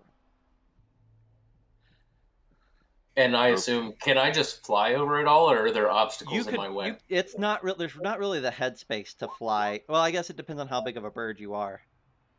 It's the size of a raven. Okay, you could fly over it. Yeah, you're not going to be a whole lot of help in digging, but you can make a presence test if you want, because ravens do like finding shiny bits of things and whatnot. So perhaps, Very true. you know what? I'll reduce the presence test for you to a 10 because you're a raven. Cool. Still didn't work. I think it's pretty clear. Damn. I think this place is an oubliette. There's just there's yes. Though I think gentlemen, we can be assured that there is nothing of value in this trash pit. I think you are correct. I am also convinced that I don't think I could find my ass with both hands at this point. Maybe you found your ass with both hands, and that's part of the problem. Oh, there it is. Yeah. I hold up one of the buckets and I say, "Well, we found something close." Yeah. All right. Well, that could come in handy. You do clear the path to this door, though. So if your raven wants to lead the way, you're welcome to go through this door into the back area now, on the bow of the ship. Back area in the bow of the ship. Yeah, Scratchers, you up for this? I'm up for it. Let's do it. Let's go. All right. I will open the door just enough to let the raven fly in. All right. There's only one card in this room. Let's find out what is back here. What was this trash pit hiding? Poop. All right. Let's see. Ooh, you open. Yeah, we see where the trash came. All this refuse came from. That's right. Opening the door, you find that there's just a little bit of space here before there are iron bars. This whole back room has been retrofitted into a large brig. There is still a lock and key, or a lock, I should say, no key. Maybe it's in the trash pit. And let's find out what's in this brig.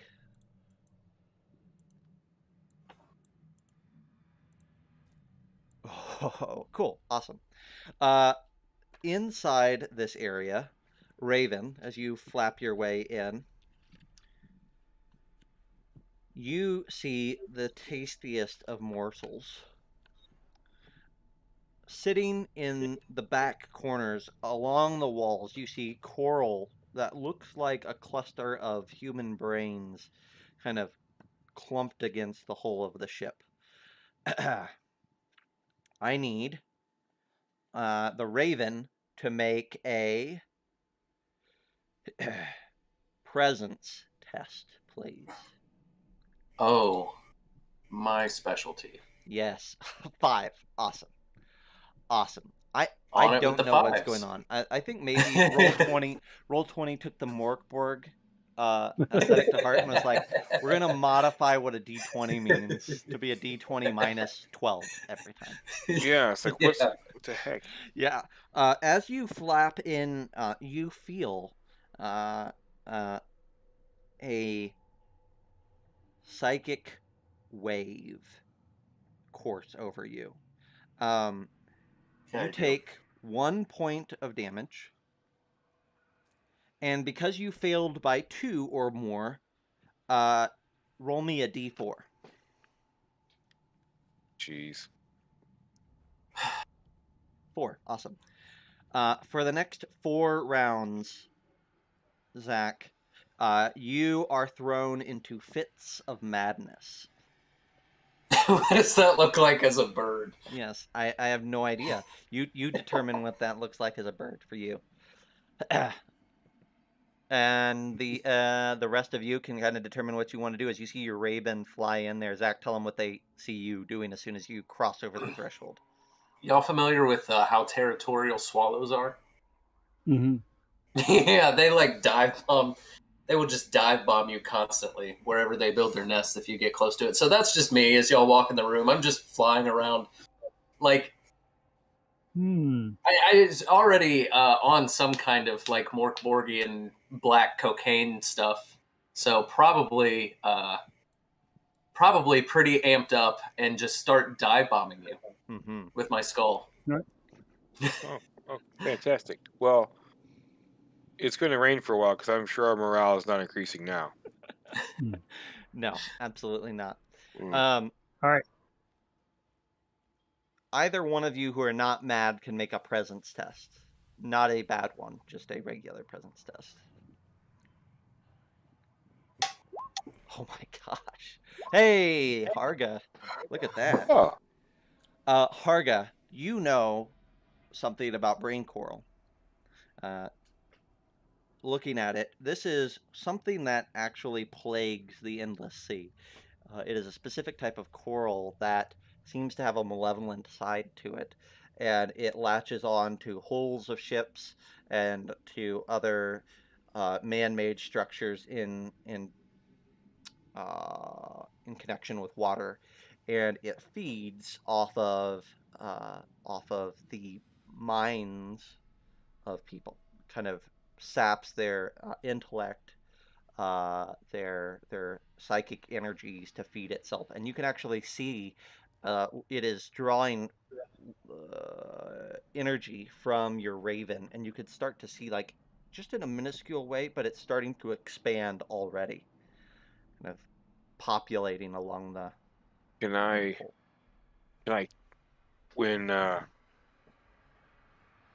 when Scratches comes dive bombing towards us, I want to try to kick the door closed to see if that will break the connection. Okay, so yeah, he starts to dive bomb. You kind of time it to where, well, he's mad. You're gonna shut the door. So you're closing Scratches in the room with the brain coral? No, as he's diving towards us outside the room, I want to kick the Oh. door closed to kind of. Oh, yeah. I love it. That's I love great. it. I like your idea a little bit better, but Yes. Absolutely.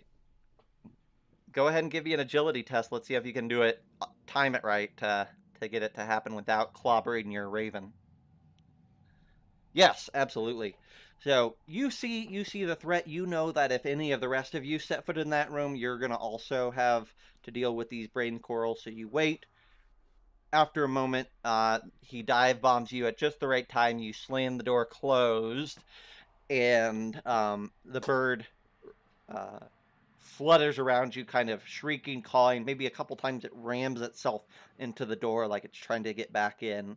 And then, Zack, after a couple of seconds, you regain your senses. Though you are. does he try to dive bomb us again? Because if he tries to dive bomb us again, as he's coming, I reach down and pick up one of the buckets of poop and just hold it so that hopefully he'll into.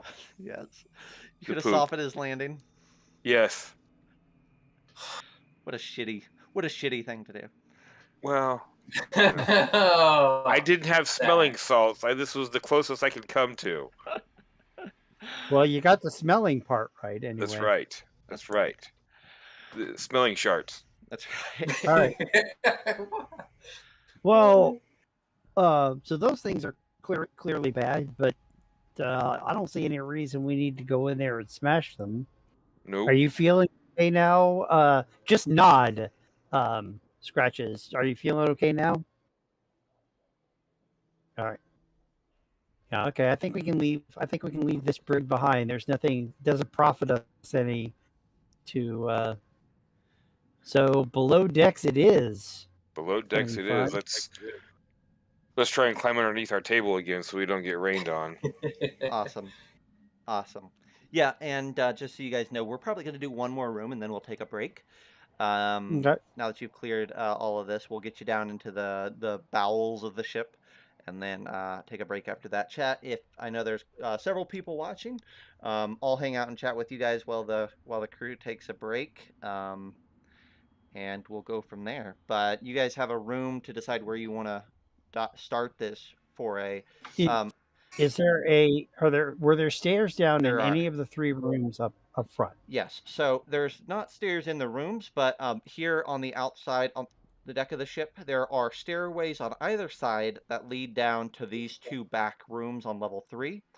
There is also a hole, like a cargo hole, in the center of the deck that leads down into this area right here. That could be the means that gives us the least exposure to the rain. I think so. Okay. You want to just All right, quickly yeah. hustle over and do that? You throw open the grate that kind of blocks in this cargo space, and let's find out what's underneath. There is a ladder that leads down. Easy enough. Oh, there is a card here too. There are 2 cards here. Yay! All right, let's find out what it is. Let's flip this over here. Ooh. Ooh. Let's find out how That much of an lasts. armory it is, right? Okay, cool. So here's card number 1. You know what that is. Makes sense.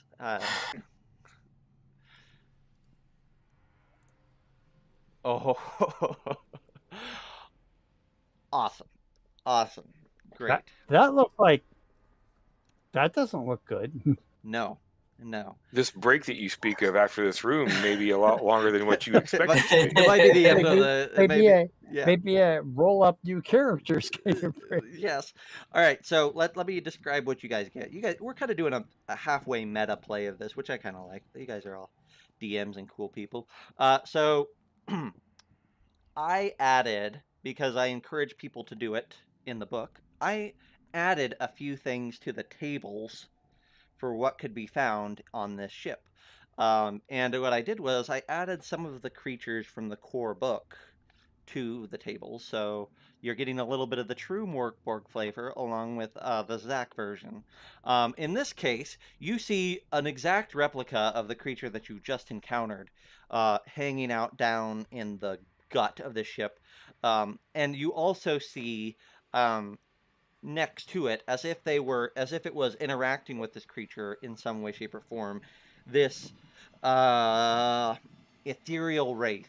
But whereas the ghosts that you've encountered before were this pale, translucent almost coloration, this rat is black, like black fog or black smoke. It is somewhat opaque, somewhat translucent, but wholly malevolent. You have heard of these sorts of creatures, and probably you have seen them walking the face of this doomed world before, and you know that they are an absolute terror to behold. And as you open up that grate, it looks up, lets out a shriek. The creature at the bottom grabs hold of the rungs of the ladder and starts to climb. Let's roll initiative. All right. And it'll be a fun time. I was hoping that we would get at least one round where that'll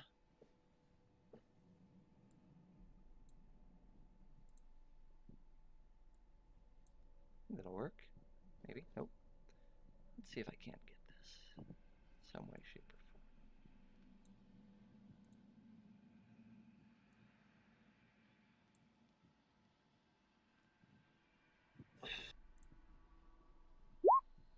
I think I was just having trouble. All right, cool. Let's roll 2d6s for me. 1.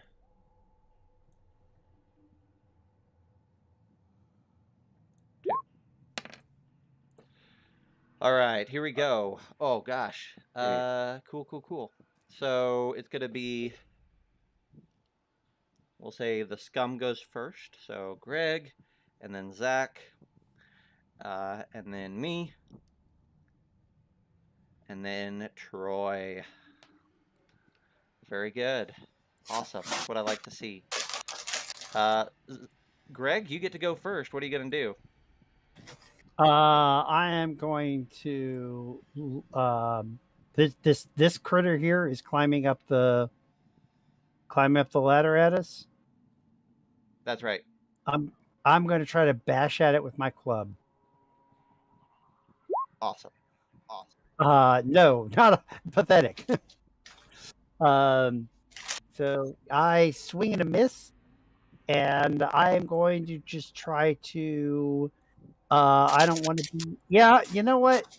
I will stay on the ladder between this creature and my friends. Okay, cool. Beautiful. I love it. That was Greg. Zack, your raven is up. Okay. I'm going to I think taking a cue from my dive bomb, would it be possible for me to like dive bomb at one and make a skull attack, and then for my second attack, dive bomb at the other one and make an attack on that one? Yeah, that's fine. Okay. And I'm gonna do 2 skull attacks on one on each. Okay. Ooh. Is that just a straight, you just have a straight D20 roll for that? Yep, Okay. that's an 8 and a 2. All right, you dive bomb and nothing happens. As you dive your way in, you try to streak at these things, and this huge creature with all these limbs and pieces of severed bone hanging off of it and whatnot swings at you several times. And knowing how painful that looked from before, you spend most of your turn dodging out of the way of this creature's swipes and less time actually attempting to deal damage. Okay, that was Zack. So now it is the creature's turns. This big Stygian stitch-fleshed beast will climb up the ladder towards the Gutterborn scum and will make an attack. Greg, give me a defense roll, please. Coming up. I clicked defense, and for some reason nothing happened, so I'm just going to give you an agility test, but that's pretty much the same thing, right? Yeah, there should be a little thing that pops up that asks for the damage. Oh, Yeah, on it. That's right. It's all good. 14 works. 14 works. You dodged it anyway, so Yay. that's right. Awesome. So that is it now. Because it hasn't taken any damage, it is still asymmetrical and multi-limbed. Makes both a fist and a jagged bone attack each turn. So it's going to attack you a second time, Greg. Go ahead and make me another agility test. What is the enemy damage? For this one, it's going to be a little rougher. The fist was a D2. The other is a jagged bone attack for D4. All right. Ooh. I don't know why the damage. I think the damage should. No, should that's be your damage reduction. That's your damage reduction in play there, Greg. It's already using it. Absolutely. So. So my armor soaked it. Your armor soaks it. Yeah, you see this bit of bone swinging at you. You try to dodge out of the way, but it scrapes against your fur hide armor, and bits of your armor falls off, but it's still intact, and you are good. Good job. Phew. This wraith, though, is going to attack your bird raven friend, since you're fluttering around in there anyways. And wraiths are kind of fun. All right. Probably not for us. So, Zack, this creature is going to reach out and try to pluck you out of the air with one of its black hands. Go ahead and give me a agility test. Look at that. Nice. Nice. You guys are going to maybe survive a round. You dive out of the way of this creature. It tries to snatch you out of the air. You dodge it. And we are now at Master Troy's turn. Harga. Is there seemed to be like a lot of junk on the deck, right? Mm-hmm. Yeah. Debris. Yeah. Is there like something that looks heavy and weighty enough that I could just push it into the hole so that it would drop down on the Stygian? So I'll let you do this. How about let's have you make a presence test to see if you can find something immediate to throw in. If you can't find it, that'll be your turn kind of searching for something. But if you find something, you can just throw it down and you don't have to make an attack. Look at that. Look at that. Yeah. That's a critical hit, my friend. So critical hits for players means that not only do you do that, but the damage is doubled. Yeah, damage is doubled. So cool. Let's see. What do you imagine that you just shoved down there? How about instead of something big and heavy, it was one of those like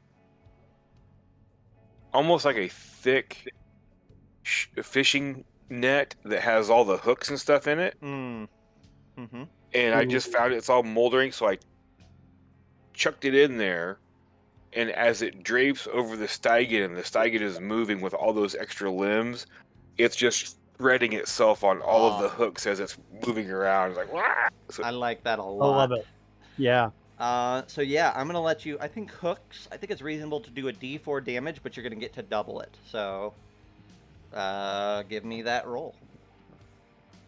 Nice, 6 points of damage. So this is like the equivalent of what's a good example?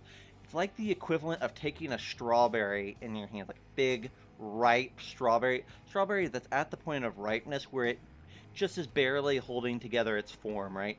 Taking it in your hands and then just squeezing and watching it burst out between your fingers, right? These hooks, this cord just shreds this thing into so many pieces, and it sloths onto the ground, completely eviscerated and destroyed. Nice. Well done, sir. That was fortuitous. Technically, that's the end of your turn. no, it was for all three of us. Oh, okay. For three of us. Yeah. Gotcha. I hate Three you. of us. Greg, you're up. All right. Well, that thing's gone. I'm gonna spit at the wraith and see what good this does. Ooh, okay. This we're opening this up, so it's DR8 Yes. presence. Now, it is. Hang on a moment. The wraith, it says, is swift and elusive, difficult to hit. So you're going to increase that difficulty by 2. So you reduce it, and then it brings it back up a little bit. So it's up to DR10. Yep. So I have a 50% chance of hitting with this. You know what? Why not? Hey! Yes! Oh. Okay, so let's talk about this. The book isn't clear. So in my version of Mork Borg, the question can become, how can physical objects, physical weapons and things deal damage or interact with the incorporeal? And my answer is that in the world of Mork Borg, it is less the actual thing and more the emotion behind the thing when it comes to the incorporeal, because they exist in that more emotive place, more symbolic, mythical place, or mystical place. So as you hurl a glob at it, it is less so the glob. The glob passes through it, but the intent, this confusion, this sowing of confusion and vileness coats this thing even still, coats the soul of this wretched creature. Go ahead and give me that roll to see how long it's blinded for. All right. 2 rounds. Okay, very good. Greg did his job. Greg, do you want to move, or are you happy staying up on the top? I will leap off the ladder and get behind it. Awesome. And unfortunately, my friends have to make a DC 10 present test. Sorry. I was gonna say, do we have to? You do. Toughness. You absolutely do. Toughness test. Toughness test. Toughness. Okay. Fails. So they spend. They spend a round. Is that right, Greg? Yes. Okay. So Zack, your bird kind of falls to the floor there. Regurgitating. Then the creature will spin around, flailing around. Now the bird was next to it, and now Greg is next to it. So I'm gonna have it simple test just like before, but I need both of you to make a. It's gonna be a DR8 test for you, Greg. We'll just have it do you. We'll just have it do you because it shouldn't get to do it on both. DR8 right. Agility test to avoid this thing, or defense, I guess it is.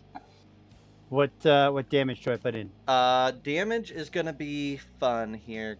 Damage is gonna be a D4. All right. Nice. You avoid it I avoid it. all the way around. Great. Yeah, Good job. I actually. All right. Yay. Greg is a certified badass in this game. No kidding. Yeah, cool.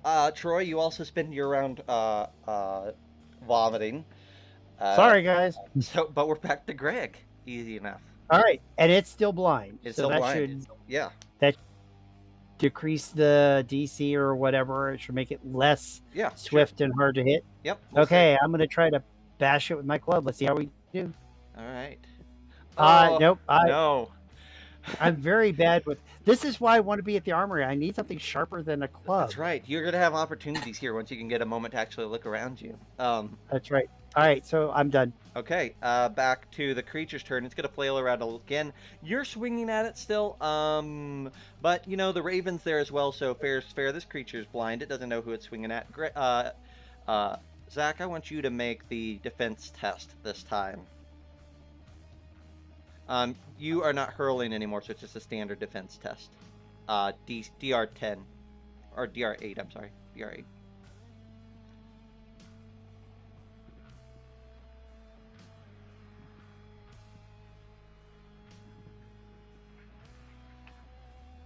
And the damage on that is D4, Zack, if you need to punch that in. Oh, sorry, I missed that. What happened? No. So this creature is flailing around at you, blind, trying to score a hit on somebody. It's going to try to get you this turn. So go ahead and make me a defense roll.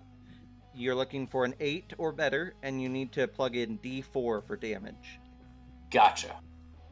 And I'm going to roll. I can spit 1d 2 times per fight. Nice. And I've got one more. I've got Okay. one more up my sleeve, so to speak. Ooh. All right. Well, unfortunately, Zack, we're going to have a conversation here because that is a failure on your part. And you're going to take 2 points of damage unless you spend an omen. Okay. Let's see. How many hit points do I have? Yeah, I'm gonna spend an omen. Okay, so how would you How like many to hit spend points that do omen? you have? I can use it to. Oh wait! I'm not spend an omen. I'm not gonna spend an omen at all. I'm going to.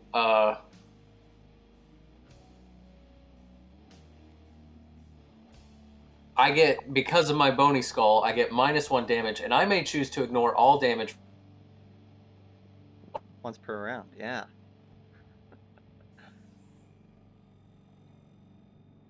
Cool.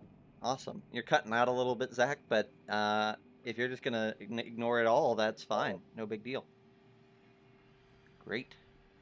Choose in your head. Yeah. Oh, Yeah. the bony skull. The creature passes its hand through that bony skull and finds nothing inside that skull to latch onto. Disappointed. Just we okay. always suspected. Yeah. now confirmed. Yep. All right, that's the creature's turn. Zack, we're back to you. Okay, I will then fly at it with my skull, and I'll make a skull attack and a attack. Okay. And so on my character sheet, if I roll the icons next to weapons, because I put skull and claw in my weapons now, will that work? Yep. Should work. Okay. Yep. That is 2 misses, unfortunately. Of course. Even with your +3, that's crazy. Gross. Man. I don't know if to be, like, at this point I'm starting to feel bad for you, but none of you have died yet, so I'll start feeling bad the moment one of you dies, so. Is the armor class or whatever of this thing not reduced It because is. it's blind? It is, but it's got a high armor. It's got a high defense anyway, so even though it's reduced, it's not reduced enough. Yep. Not to 10. Yeah. Yep. Okay. That was Zack. Troy, you're up. Well, I guess I will. I'm gonna position myself around because I'm still up above. Mm-hmm. I'm going to position myself to the side of the access hole Mm-hmm. so that I can dive Yes. at the thing, dagger forward, and see if I can. If I can't cut it, I want to see if I can, I don't know, knock it down. I know it's Sure. ethereal, but Yeah, I'm not that smart. So, Let's see it. what would you like for me to roll? A regular attack? Just roll a regular melee attack. Yeah, absolutely. Strength. Regular. Oh. Oh no, a fumble. Yes. Awesome. Yeah, let's talk about that. So, are you going to spend an omen? Certainly. Yeah, because I don't want to break my dagger. All right. So, I guess you're going to with a fumble, what you can do is you can choose to negate the fumble, so you don't have to break your weapon. Okay. If that's what you want to do there. I will do that. So basically, I pass through its ethereal body and land in a heap on the other side. Absolutely. Yeah, I love that. Yeah, you realize at the last moment that your dagger is going to just plunge straight into this hardwood floor, and you kind of like tuck it to the side and save it. Yeah. Somebody's looking out for you up in the heavens above. It may not feel like it, but somebody's looking out for you, and you spin an omen to cause that influence. Okay, cool. Back up to Greg. All I should have right. dropped my wagon on it. I really don't trust using this scroll, so I'm just gonna try swing at it. Hope my luck changes. Hey, My luck changed. your luck changed. All right, that's a club. Yes. 4 points of damage. Again, it's really the violence of this action, less the club itself, that connects with this creature. And it reacts as if the club connected. Its head kind of getting whacked to the side. You see these black spittle kind of spew out of its mouth. And it takes 4 points of damage. It is still alive, but that was definitely a solid blow. And it has no armor to reduce the damage by. So, well done. Nice. Okay. I'm still standing. Question. Yes. Oh, never mind. I answered it. Right. Never mind. All right. It Burn is. it up. Okay. It's its turn. And it is now uninhibited by spittle. It is gonna look back at you, and it is going to utter words in a language that you do not understand, but Mr. Zack, you do. It says,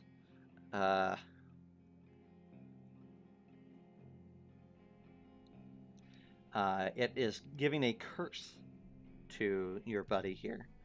And in the foul tongue, it says, may thy name become paltry blasphemy, cast aside by all. And it reaches out and attempts to plunge its hand into Greg's chest. Greg, give me a defense check, please. Coming up. Versus what kind of damage? D4.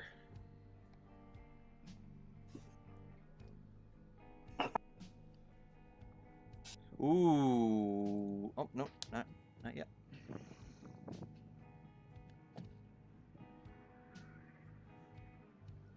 Wait, hold on. I think I closed. Sorry. No, you're good. Accidentally closed my window. Sorry. So let's try that again. Defense test. Uh-huh. D4. I guess I have to actually launch the game to do that. Forgive me, everyone. Yeah, you're good. You're good. You are not forgiven. Not the way I've been rolling. No.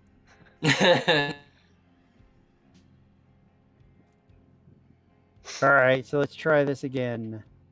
Enemy damage is a D4. Mm-hmm. Hey, look at that. I make it. Look at that, me and Greg. Man. I'm gonna have to refocus. Dodge out of the way of that stuff. Man. All right, so I'm gonna say no sell. I'm gonna raise the stakes a little bit here and tell you guys that if this wraith ever manages to hit someone, not only does it deal D4 damage, but it drains your strength, presence, and agility by 1 for the rest of the fight.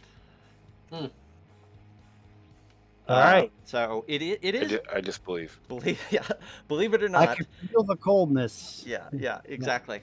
Yeah, you could All feel. right. You have Don't an let it amulet. hit you, guys. You have an amulet that must be protected you, Greg. I guess. Yeah. All right. That was the creature. Zach, you're up.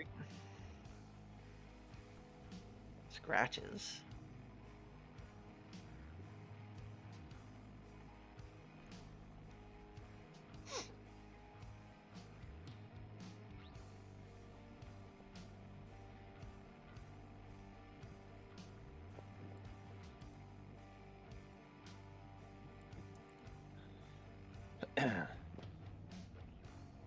Zach, can you hear us? Yeah, there we go. Sorry about that. No, you're good. Your turn. Okay, same thing as before. I'm just going to try a skull and a claw attack at it again. Okay. And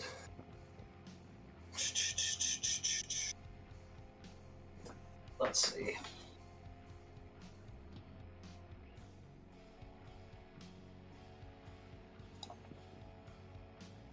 Ooh, so Damn it. The claw is gonna work though. The claw's gonna work with a 12.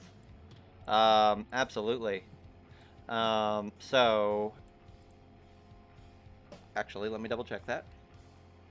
Nope, not gonna hit because it needs a 14. It's swift and elusive. Needs a 14. That's what I was thinking. Yeah, absolutely. No luck. This thing, as elusive as your scum is, this thing is just as much so. Troy, your turn. What? As I'm picking myself up, what do I see in this room? Okay. Like, or at least like right in front of me. Maybe not in the whole room, but like, what do I see? Roll me a quick presence test. Let's see what you find there.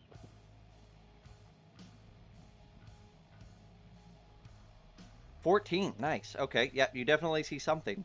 I'm gonna roll this twice here for you. 1, 2. So you see 2 weapons as you raise your head here. In this armory, you see what looks like a cudgel or a staff, like a longer cudgel, like a staff, propped up against the wall. And then you also see a bow with 7 arrows in a quiver next to it. Okay.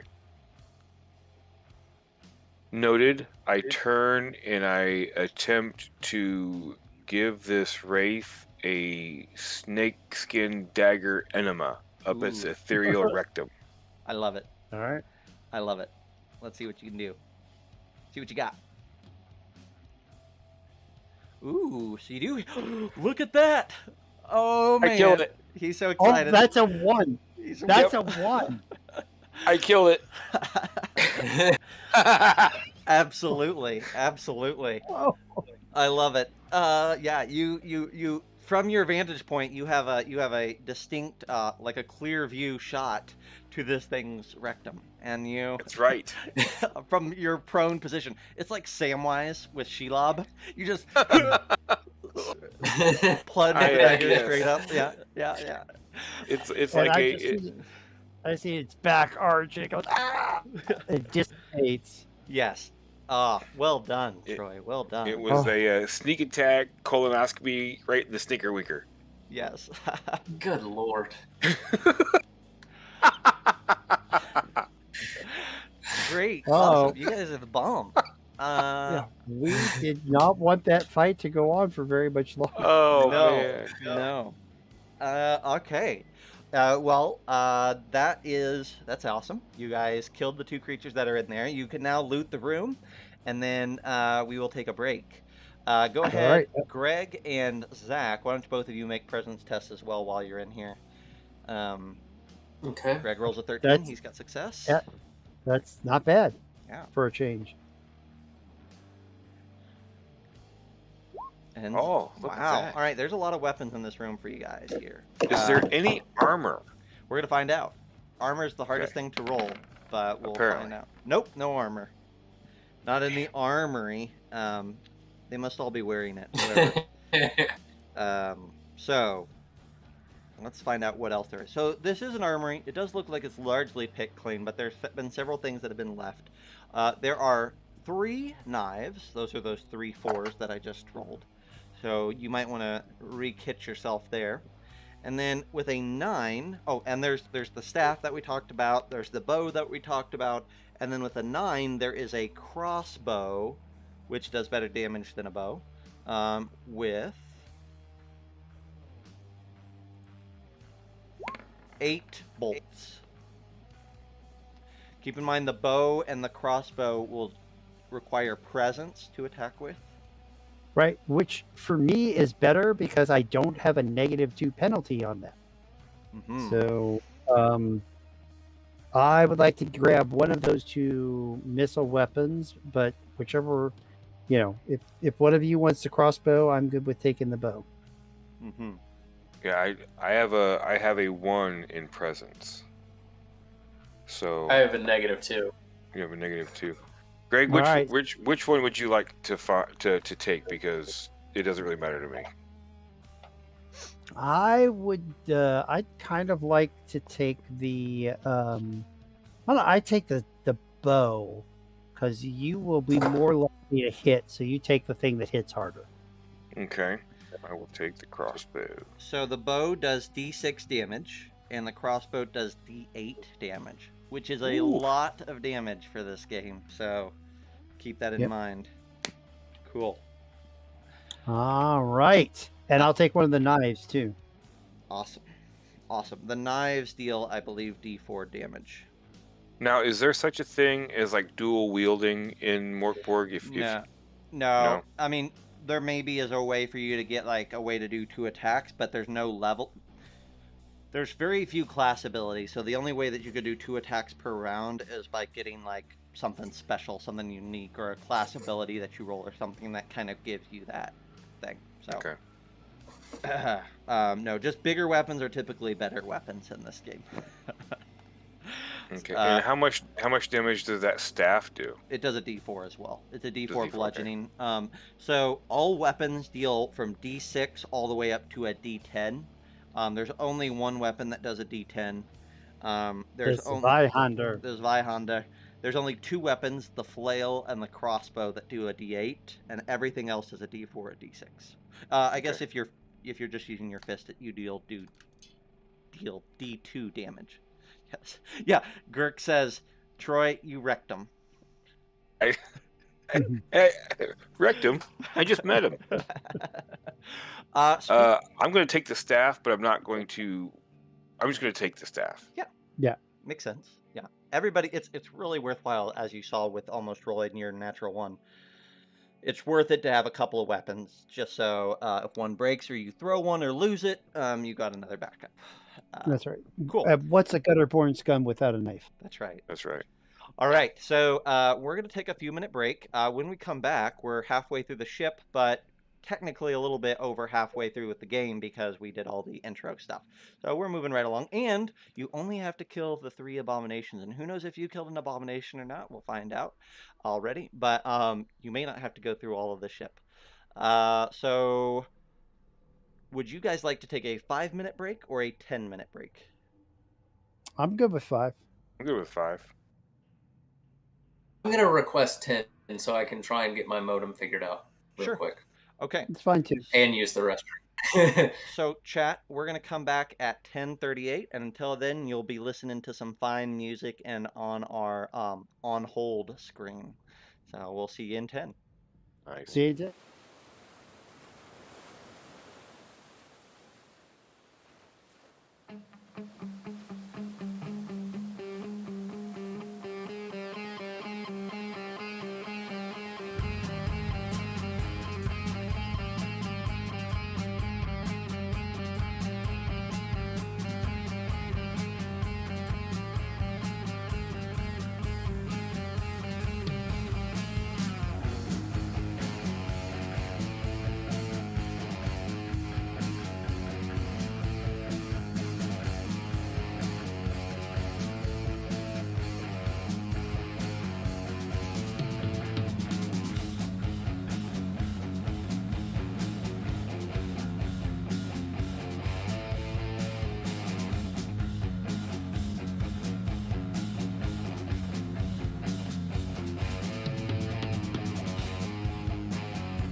we're back, people. Welcome, welcome. We're back for round 2. About half of it left to go, maybe less. We'll see how many rooms it takes. Now,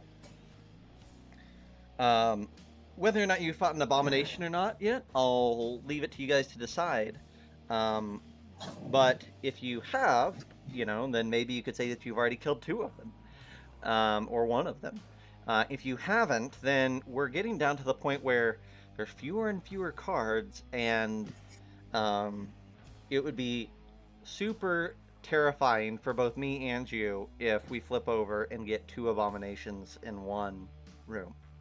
Yeah, I mean, regardless of whether we fought the abominations, we fought 3 abominations. Yeah. Fair enough. And who knows, maybe one of those is an abomination. Yeah. All right. So we got to keep moving. So we're going to try not to keep you guys here all night. So pick a room. So let's talk about this. So we're in the belly of the beast now. The layout of this ship, once upon a time it was a galleon, a ship of the line, actually, and so it's huge. But then it was converted into a prison barge. But then, as you've seen already, it has undergone a 3rd transformation at the hands of these loosed individuals. So who knows what could be held here. But where you are right now, there is a small narrow hallway that'll lead to this area over here and to this area over here, and then there is a door right that leads to this room here. Door. Fine with me. Okay. Who's going in first? Is this Scratches still? I will stealth it. You'll stealth it. All right, give me that agility test. Another crit fail. All right, awesome. Fantastic. Let's find out what's in this room. So there is 1 card in this room. Let's flip it over. This is a navigation room. Awesome. So this is where all the maps and charts and things would have been housed once upon a time. Normal room of the ship. Let's see how it's been bastardized. Ooh. All right, cool. So we're gonna have another encounter. The depths of this ship evidently are filled with fallen spirits. This is a ghast, which is in particular kind of the malevolent version of some of those spirits you've seen up in the decks, the Torgar, the ship's captain, and the fisherman. This one is completely within the clutches of the sea, and its mistress despises the living. So as you open up the door and kind of stumble your way in again, Arvant, maybe all of this is kind of getting to you and you're hurrying a bit more than you should. This thing wheels around, ghasts let no sound escape their lips any longer. Let's zoom in just so people at home can see some detail here. There we go. It's initiative. Yes, it is. A small initiative, though. Oh. 3. What the heck? 2. I don't think I've rolled higher than a 3 Ooh. on initiative. No. Well, you can only roll up to a 6. So keep that in Still. mind. Yeah. All right. Well, this one is probably going to be pretty fast because 2 of you get to go first. Zack, you get to start us off. That's right. Okay. Let's see. At the thing that I was just showing, I'm going to dive bomb it with my skull and try to attack it with my claws because Nice. that's my go-to. That's what I do. Mm-hmm. That's what I do. The skull you talk to, or the skull of your bird? This is the skull of my bird. Okay. The skull that I talk to, I imagine Troy would have to be carrying it right now. I've got 3rd. Awesome. Ooh, Nice. Whoa. Okay, not a crit, but 2 hits. 5 points of damage. So yeah, evidently this particular ghast, this sea spirit, perhaps was harried by birds in life, now more so in death. As you shriek into it, its eyes flood with fear. Even undead and incorporeal, its eyes flood with fear, and you impact it, and it ruptures violently, dissipating into the wind before any of the rest of you can even go boo. It is gone. So Nice. simple as that. 5 points of damage will do it. Good job. Very good. Ooh. You are in a navigation room. There is a doorway. There's maps and charts. There's a big map kind of splayed across the table here, much like there might have been in the captain's quarters under all the bones, but you didn't look. But here you can Or see at least little. not successfully. Yeah, you can see little tokens, little markers on the map. Various things. You can investigate that more if you want. But there's also, a hutch over in one corner and some other bits and items. There is a doorway, though, that leads this way. There's not one that leads forward. I wanna look at the map and Okay. see if we can determine exactly, like, is somebody plotting a course? Is there something? where it's trying to go. Yeah. While you do that, I will check the hutch. And I do Absolutely. well for a change. Absolutely. Give me a couple of presence tests, one each for you guys. If you haven't noticed I yet, presence cannot even find the map. What did you roll? You rolled a 2? I rolled a 1. Oh, wow. Wow. What's a but- map? Yeah. Yeah. I say that's what I'm going to do, is I'm going to look at everything, and Arvant is like looking at me as I'm standing beside him looking at the hutch. Absolutely.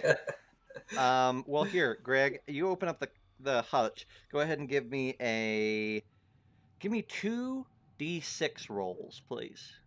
We're gonna roll off a new table this time. A 5 and a 2. A 5 and a 2. Whoa! Awesome. That's cool. I'm gonna modify. There's a great thing here. I'm gonna bump it up 1 because you were 1 away from something that would make perfect sense in this hutch. So on the table, we're gonna say you actually rolled a 51. You find this black map. It's rolled up like a. You assume it's a map. It's bigger than like a scroll, an arcane scroll, long rolled up. You pull that out. Well, I'll let you investigate that if you want. Troy, as you're looking at the map on the Definitely. table, you notice something. You notice that there is a carved little token that looks like a ship. And you're like, huh, that's weird. And you go to, or you're interested by it. And before you even look at the map and try to survey it, you pick it up, and the whole map just like turns to ash and dissipates. Oops. Yeah.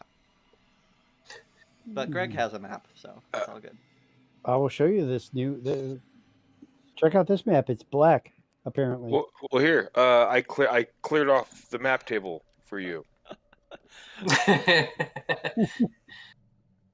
Absolutely. You spread the map across the table, and Arvant, this is the black is meaningful, and you can tell now that the black is ink, like someone has coded this paper in ink, except for little pinpricks of clean parchment that they have left, and little sections around the edging and in little corners and nooks that look like some sort of writing. And as you take a moment to factor it in, there is some sort of script on here that you do not recognize. It is archaic. But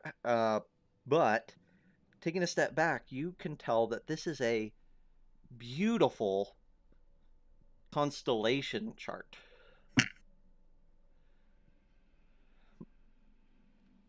Nice.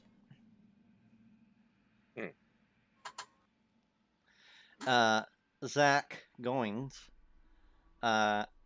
Scratches, you are the only one who could read this because it is archaic. Okay, so I can read it, but I can't speak and tell them exactly what it is unless I not in your refer it. current form, yeah. But I know what it is. So let's see. I think I can whisper to you. I think I remember how to do that. Here in Roll20. I think it's W, is that right? W forward Slash W. slash W, and then it is Zack.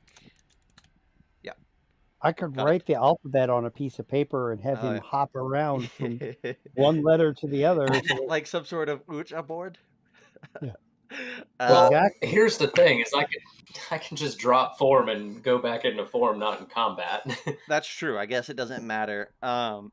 So okay, so I'll just tell you, since it doesn't cost you anything, Zach, I'll go ahead and just say it without typing it out. Um, Looking at this, you know a thing or two about maps, um, hmm especially maps of the stars. Um, this map of the stars is not depicting constellations found in your heavens. Um, Hmm.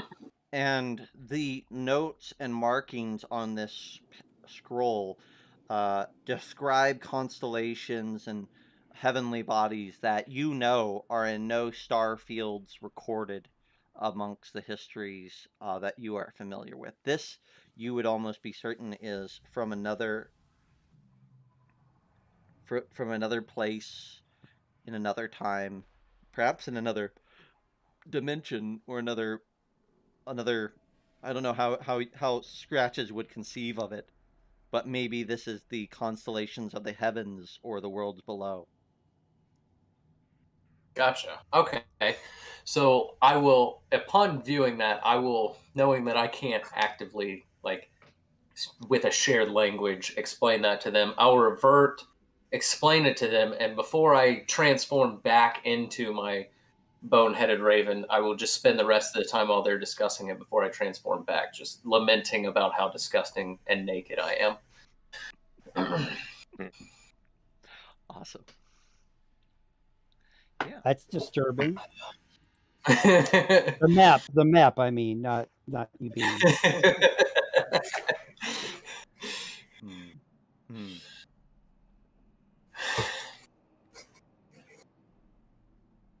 Wow.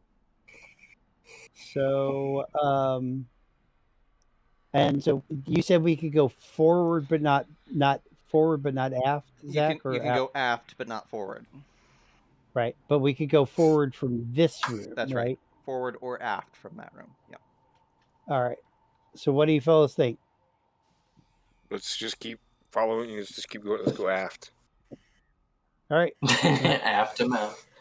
Aft to mouth. All right. Here All we go. I will be careful again. Let's see.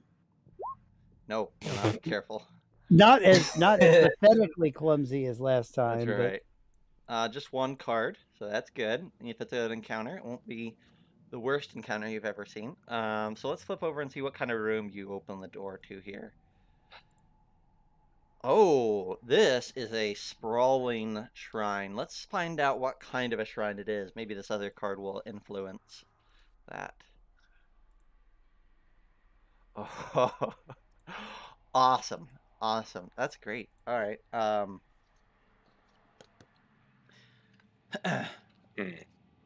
So as you step in, you interrupt the prayers of another soul, another one of these pale, translucent souls that you have seen littered around so far.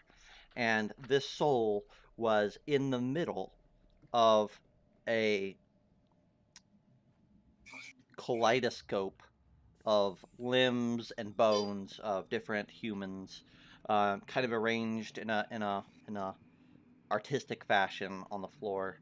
And as you make your way into the room, this individual looks up from his position of prayer and fealty, rises to his feet, and says, "My prayers, they've been answered. Blessed be he, blessed be she." blessed be. Uh, he kind of cocks his head, looking at you, and he says, "You are not one of them, nor are you one of us. You are We stand apart. apart, apart. Tell me, Tell me, other, one of the apart, why have you set foot on this wretched vessel? We have come to put an end to the abominations that dwell here, that they may not vomit forth their filth upon the land. Mm, mm. And what then? With any luck, we will be able to return to our own lands. Return to your own lands. A wide, lush land, a civilized land, a land with many souls, many opportunities. Something like that. Can yeah. this thing understand me? You can see. What are you saying, Zach? I'm just saying, with glory, with drugs, with glory, with drugs. Awesome. Just awesome. chanting it like a bird. Yeah. The rest of you hear this, repetitive cawing. As the raven caws, this creature, this soul, this spirit named Grin steps forward, and he says, allow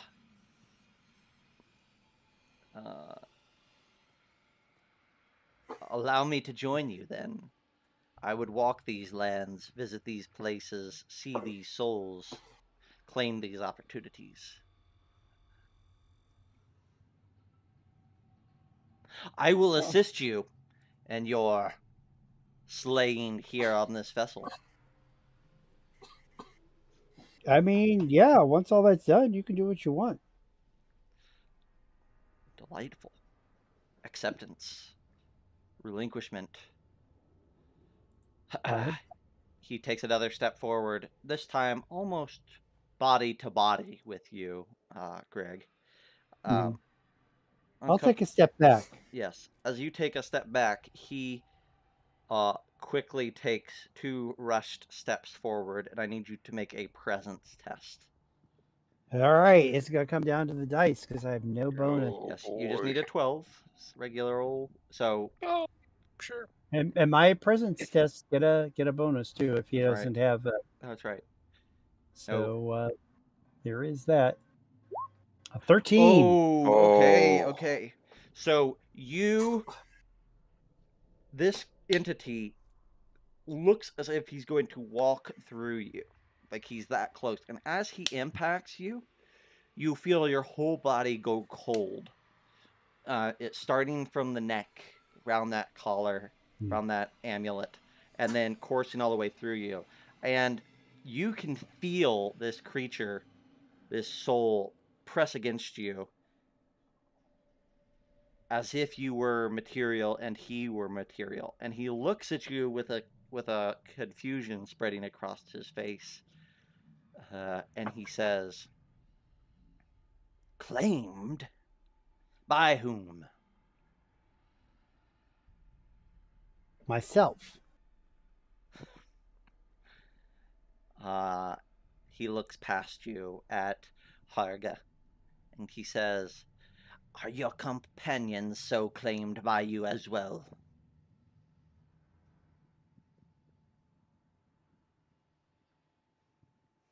And I pull the dagger, and I'm going to lunge at him.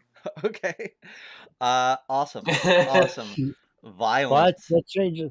Yes, that I changes. chose violence today. All right. right. We don't have to go into initiative, but Troy, go ahead and give me an attack roll here. Nice.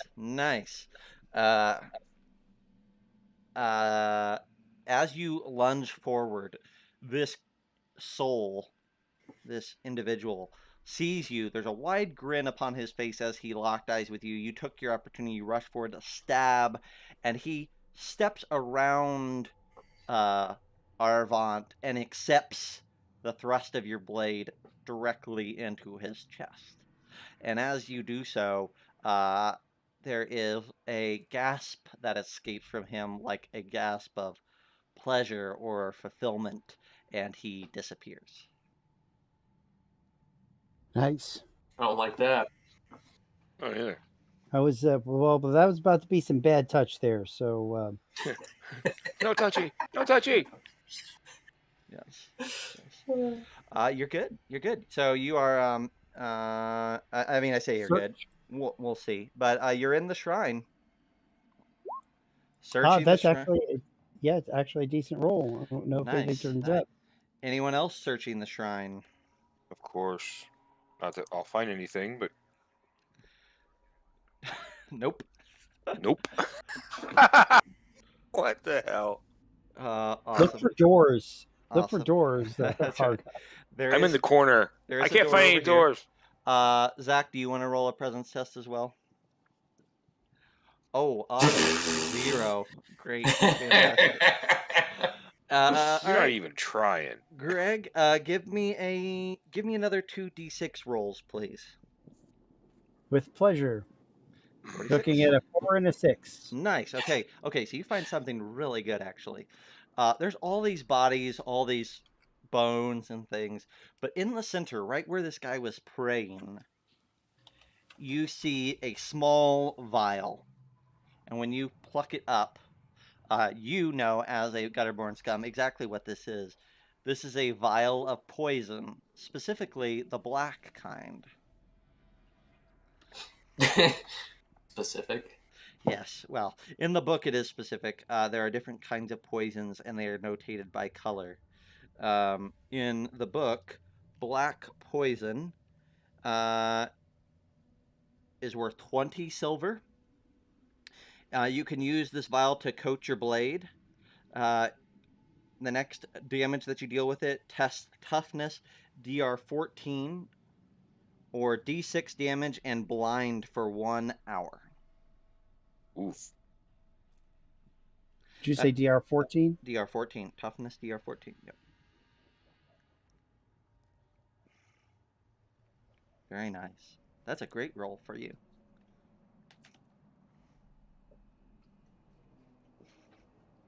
One hour. Oh.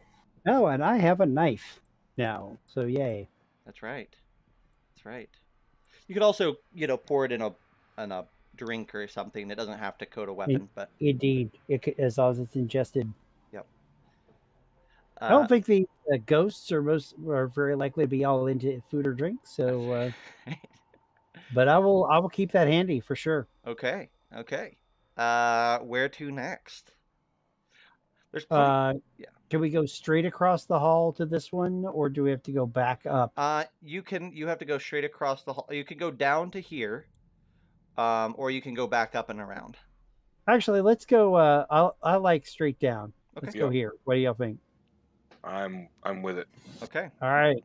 Yep. I'm here for it. All right. Let's see All right. what's in this room. This is, and it's been 4 so far, but I will test agility to go stealthily, and that is a success. Right? That is a success because I am stealthy. All right. So you cautiously open the door. Aha! You find the sick bay. There's numerous cots here. One of them looks to have a body that has been chained to the bed, desiccated at this point. There's a little cabinet in the corner, but otherwise this room is not overwhelming with opportunity. You think that perhaps more of those bodies have been collected from the sick bay and are in the room that you just came from. I'm gonna look to see if there's any healing at all. Okay. Ooh, yeah. All right. Give me a presence test. I will also look around. There's no one in here that we can see. No one in here. Yep.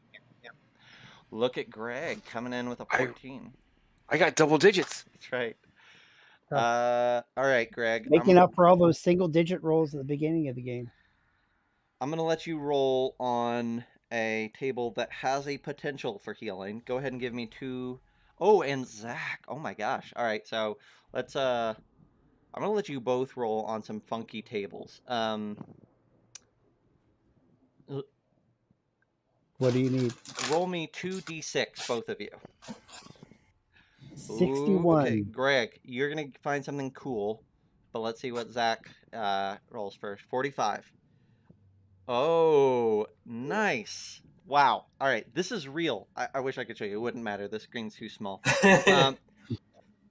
For really real, the one opportunity for healing on this entire table, Zack rolled. Nice. So let's talk about that. You go over to the cabinet, you open it up. Inside, you find a bottle labeled "The Water of Life."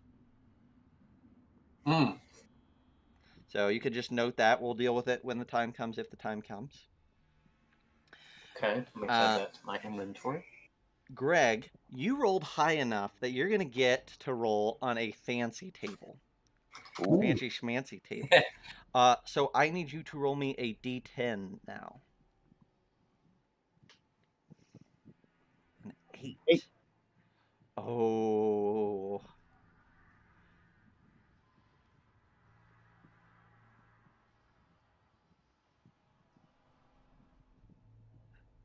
You see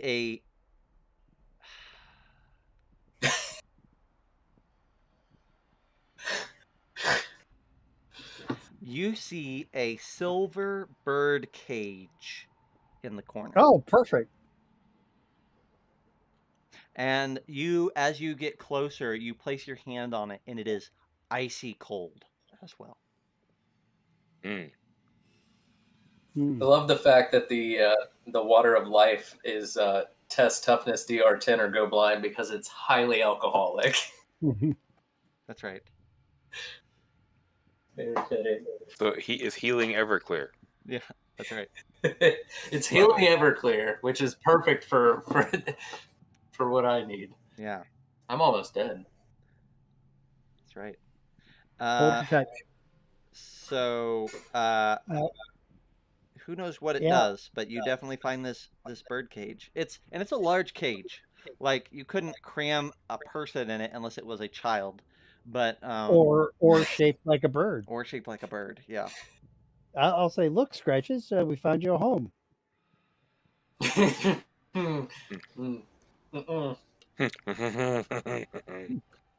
Well, All of a sudden, you just see a naked man covered in gore sitting on the floor. Like, nope, not going in there.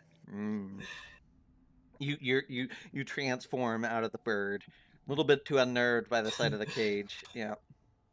Yep. Well, in that case, I will just collect it. Okay. Yeah, it's very light. Actually, it's lighter than Troy's wagon that he can tote around significantly. Yeah. Bigger than a bread box, lighter than a wagon. That's right. That's right. Yeah. So cool. You got a silver bird cage. We can talk about that more if and when you want to mess with it.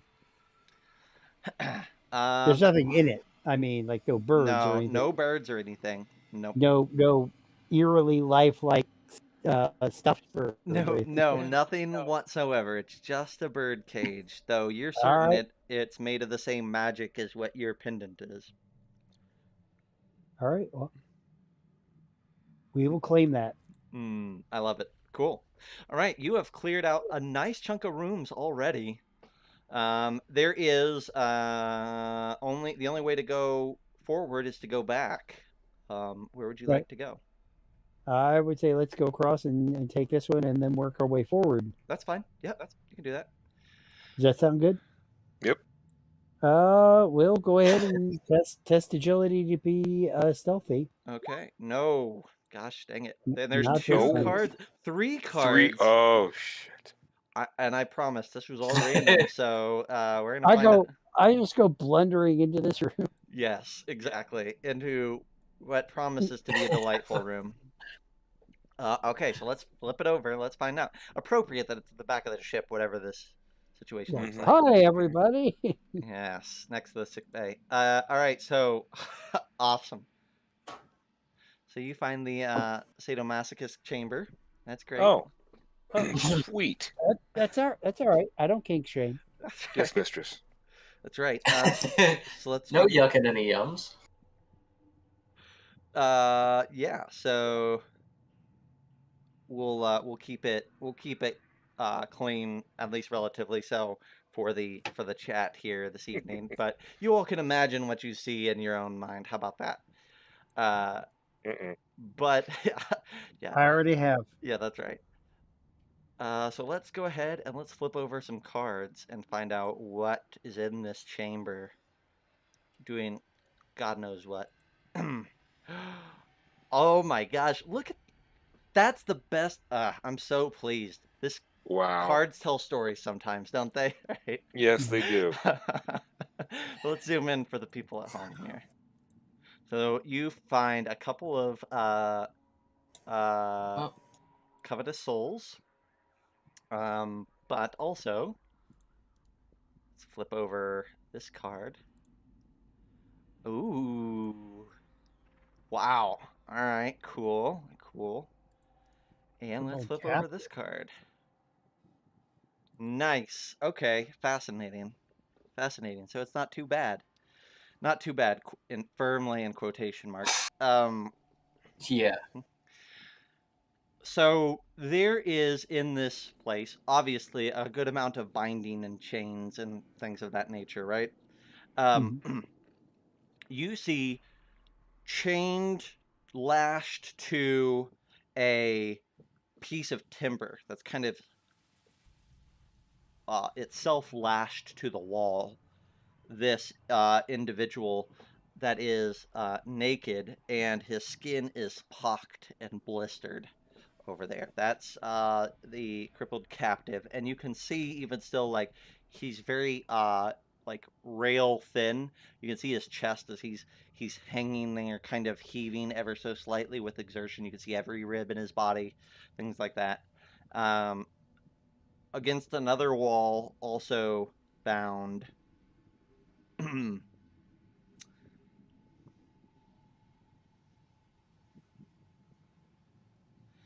You see two young people, two young humans, but they are both spirits, and they are bound together. But also, there is this huge millstone that is also ethereal. That their chains are wrapped around as well. Um, in the midst of all this, kind of capriciously, it seems like taunting these creatures, you see two uh, of these sea spirits, these ghasts. And as you stumble in, because you stumbled in, there's no opportunity for surprise or for plots or plans. And sea spirits are just depraved individuals. So we're going to roll initiative. All right. Ooh, all right. I had to roll good once. Okay. So here we go. As you open up the door, Greg, these two sea spirits turn towards you, and they don't make any sound, but they seem to call to you nonetheless, as if inviting you into either their revelries or their torment. Go ahead and give me two different presence tests, DR10. All right, here we go. And my presence tests are reduced by 2 because I'm That's a right. gutter boy. But still, You need an 8. so No. there's a nat 1 and a nat 20. Oh, geez. Ooh. My favorite combination. That's right. So here's the cool thing. On the nat 1, you maybe ready your dagger, you hold it out in front of you as if ready to fend them off, or maybe you have your bow, so maybe you notch an arrow, and when you do so, you see that your skin is gaining a translucent quality. You can almost see the walls of the ship through your forearm, as you hear the call of this creature in your mind, and you feel your soul being drawn towards it. You don't take any. You do take some damage, so let me roll some damage dice here. All right. 1 point of damage. And that's not mitigated by armor. No, that one is not. Yep. All right. Yes. All right. So that was the two spirits. They start to call to your gutterborn scum. And now it is the Gutterborn Scum's turn. Greg. All right. All right. So presumably with the one, there was one that was calling me more successfully than the one I rolled the 20 against. So I am going to Oh. just I'm sorry, and hang on real quick. Because you rolled that 20, when a player rolls a crit on their defense roll, you get to make a free attack. That's right. So I will not shoot my arrow at the one that I successfully defended against with the 20. I will shoot it at the other one. Awesome. It's like not go with you, and it's going to be a straight up presence roll. That's right. How's an 11 treat you? Ooh, an 11. An 11 is not quite. And my normal tests are DR10. That's right. So it will hit, absolutely. So deal some damage. All right. D6 for the bow.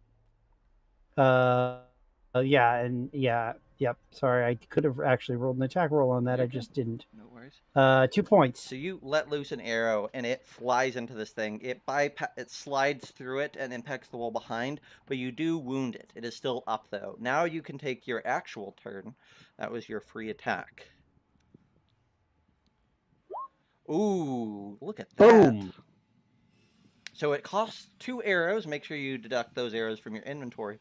But as you let loose the second arrow, it slides into this creature's temple or into this creature's forehead, disappears out the other side, and the creature fades away into nothing. There is only one of these creatures left. And it is, let's say it is Harga's turn. Harga hasn't gotten to go anything but last in initiative so far. Oh, thanks. Let him go now.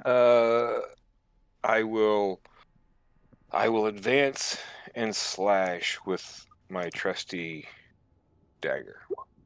And I kill it. You kill it. You found their weak spot. The weak spot. I did. I run behind, and That's right. Yeah. I wrecked this one too. That's right. So that's beautiful. You have ridded the world of 2 more sea spirits, and you are now in a room with this person lashed to the masthead and these 2 other spirits that are lashed to the millstone. Say anything? Do they even know we're here? The 2 people, the guy on the masthead, even though he looks like he's alive, is unconscious currently. The 2 people, the 2 spirits, do definitely know you're here, and they look terrified of you. I'll say, rest easy, friend. If you do not harm us, we mean you no harm.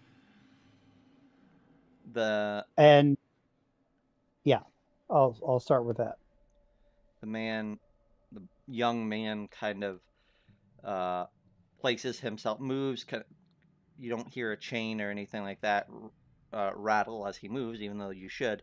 And he moves to kind of be in front, position himself in front of the woman, and he says, "No harm, you say? How can that be in a place such as this?" Well, Good for you. We all make choices. Indeed. What is your choice, friend? What brings you aboard this prison? We mean to slay the abominations. He turns back to his to the woman behind him, and they both share a glance that, with raised eyes, raised eyebrows, and then he turns back to it. He says, "Slay them." If such a thing is possible, yes. Why would you? How? In what way? And for what? With whose guiding hand would you do such a thing? Surely no mortal. My companions and myself.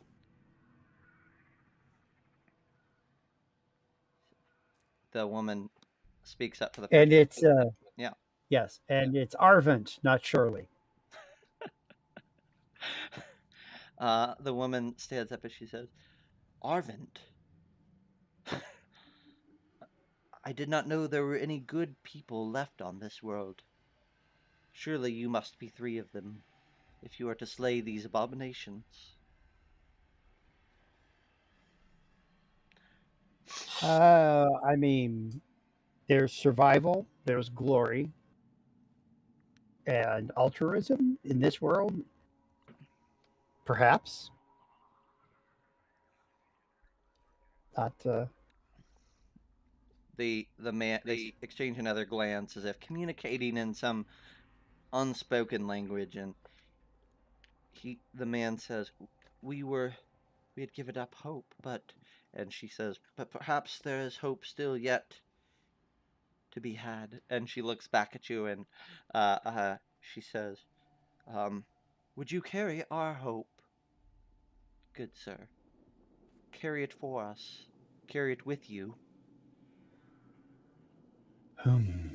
Allow it to live still in this world for as many days as we might have, as it might have. Can I free you from your bonds? The man kind of gives you a sad look, but appreciative. He says, our bonds are eternal, at least until this world ends, but these What bonds form can... does your hope? Sorry. No, go for it. Go ahead. No, yeah, no, it's good. So, what form does your hope take? How may we carry your hope? The woman says, it is a light given to us, offered, protected by the sea. Carry it with you, carry it inside of you. It will be nourished, it will grow. You will be the light. And the man kind of nods and he says, the sea has granted us this boon.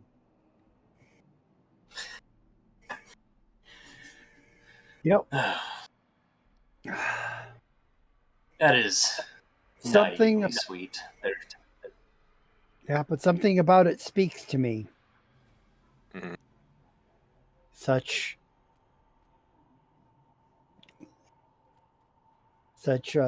bonds as yours are rare in this world. I will carry your hope with you. You can see, like, their faces just, any hardness or reservation just finally melts away, and they're, you can see the joy kind of lighting up on their face. And, they exchange like a brief embrace, just overcome with emotion before turning back to you. And the man reaches out his hand as if to shake yours, and he says, good friend, we will remember you for eternity and in the next world to come. Likewise, and I will return grip if grip, if I can touch them. There's not much to grasp on to there, but there is the motion still to be had as you shake hands with this young man. For you to be devoted to each other in this pit of hell, that says much.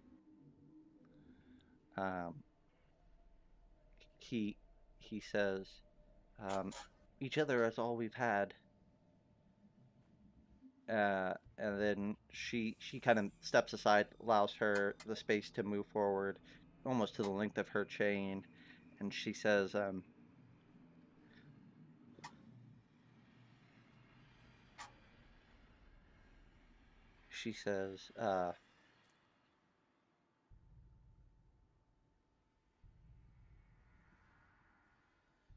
the sea whispers, Sir Arvant, it is well pleased with your mercy, with your offering. And then she steps forward as if to embrace you. I will consent. Okay. Give me a Give me a toughness test here. Ooh, I'm not bad at those. Sometimes. It's looky there, Boom. looky there. I'm gonna stab out with my sword Stab out. if I can. As Okay. soon as I see her going to hug, I'm just like, I've just kind of been sitting there like pulling my clothes one piece at a time out of I imagine Troy's wheelbarrow, his little cart, like, and I'm like putting a boot back, like pulling my boot back on, and I see her going for a hug, and I'm like, no, fuck this, and I take my sword and just out. Okay. Give me that attack roll. We'll deal with that first. Okay.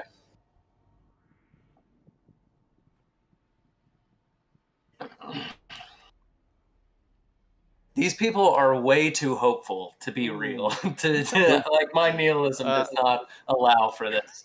As she begins to embrace you, you feel a slight cold, maybe from your amulet or something, Greg. But at the same moment as that embrace begins, she lets out a gasp, almost near your ear, a gasp of pain, a gasp of surprise and betrayal. And you see her form dissipate before your eyes with the blade of your companion.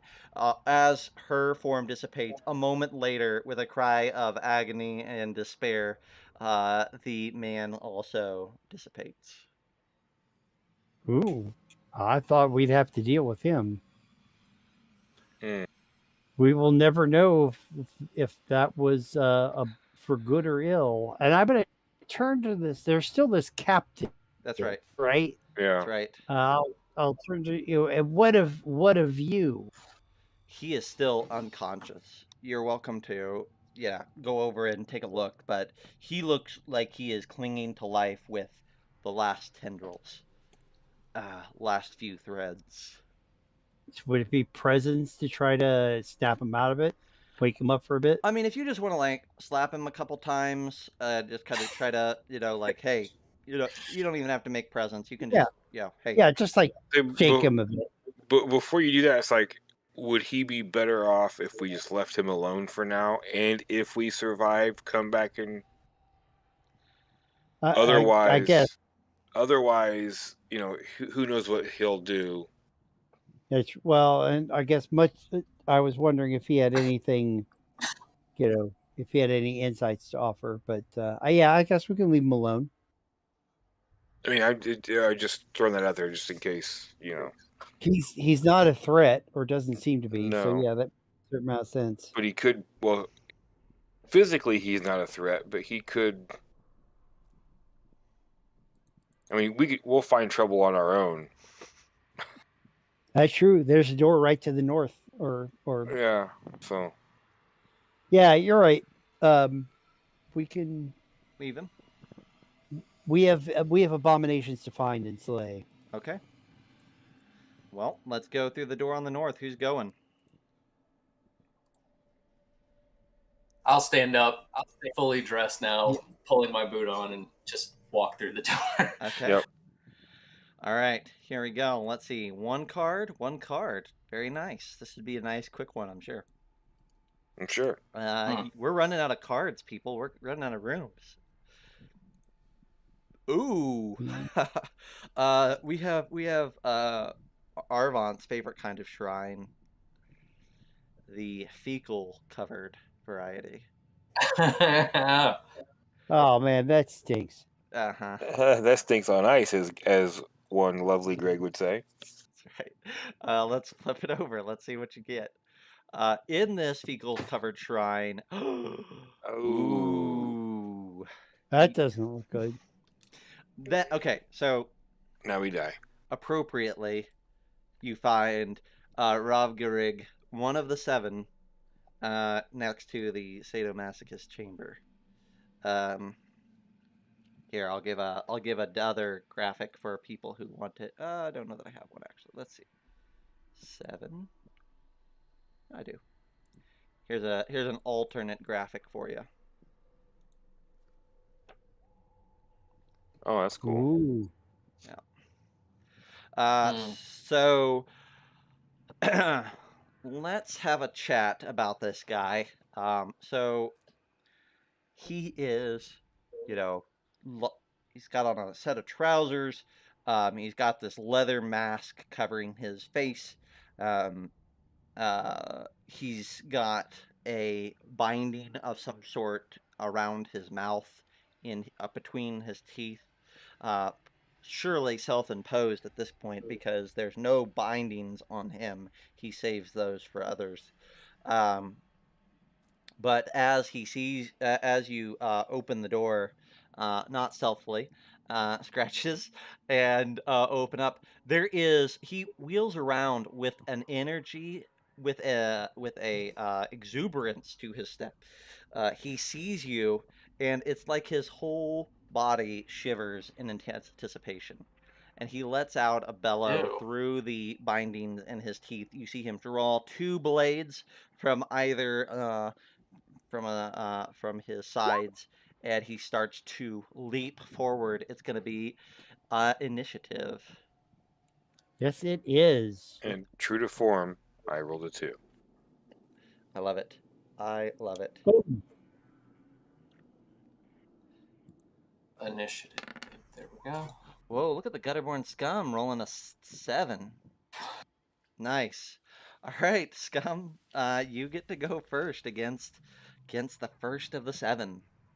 All right, I am gonna jump back and attempt to shoot my bow, and that should do because it's a presence test, which is -2 in difficulty, so a 10 should work. All right. Unless there's a reason for it not to. Nope, that's great. Go ahead. So that's 3 points of damage. He does have Yep. some armor. He's wearing some leathers around his neck, or around his head and around his waist there. So he gets to roll a D2 damage reduction, which is going to be 1 point of damage reduction from right. the armor. He's still at plenty of health here. And it is now his turn. Here we go. He is going to use a power here at the beginning. So boss type enemies get to use the equivalent of spells or scrolls, but their powers aren't cast from scrolls, but from themselves. And some bosses, like this one, when they get to cast a power, it automatically succeeds. They don't get to do it all the time, but at certain times it is triggered, and it automatically succeeds, but it is a random power off its list that happens. So we're going to roll a d4 to see what of its powers happens here. 4. So his... He rolls the power Pain Pleasure. His body quivers with delight. Each time he takes damage, Ravgarig may make an additional attack on his next turn.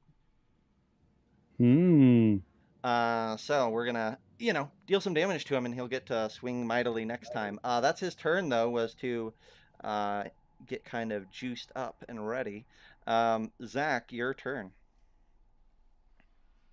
Okay, so here's something I don't actually know. What is like drinking a potion or something?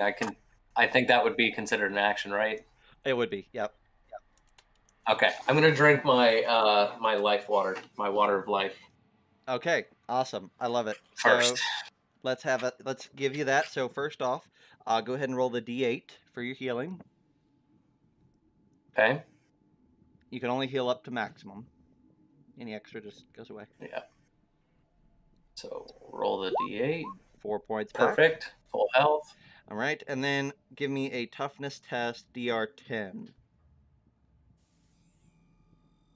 Oh, whoops! I need to roll. Ignore that. Yep, Let me no go to problem. my character sheet. No problem. As you drink this water of life, you see your vision cloud and then dissipate completely into black. You are blind. We'll find out for how long. Awesome. Oh no! Awesome. That's great. This is our last room, folks. We're going to be done by midnight. All right. Let's... Yep. That is some strong shine right there. Yeah, that is absolutely. Okay, cool. That's Zack. Troy, you're up. Okay, so part of my equipment is a bear trap. Mm-hmm. Mm-hmm. So I am going to, like, set the bear trap, hold on to it, and just run up and I love it. I love it. slam it into I think Rovgrig. that's still got to be a melee attack, but you can deal the bear trap damage if you hit him, which I think is pretty nice. Is it a D8 damage? It is D8. So I was going to roll my crossbow Yeah, as melee. as melee. 'Cause Yep, yeah. that's great. Yep. Okay. No special things. You just got to get a 12. Look at that! Look at that! Nice. Ooh, dog. Oh, Awesome, awesome.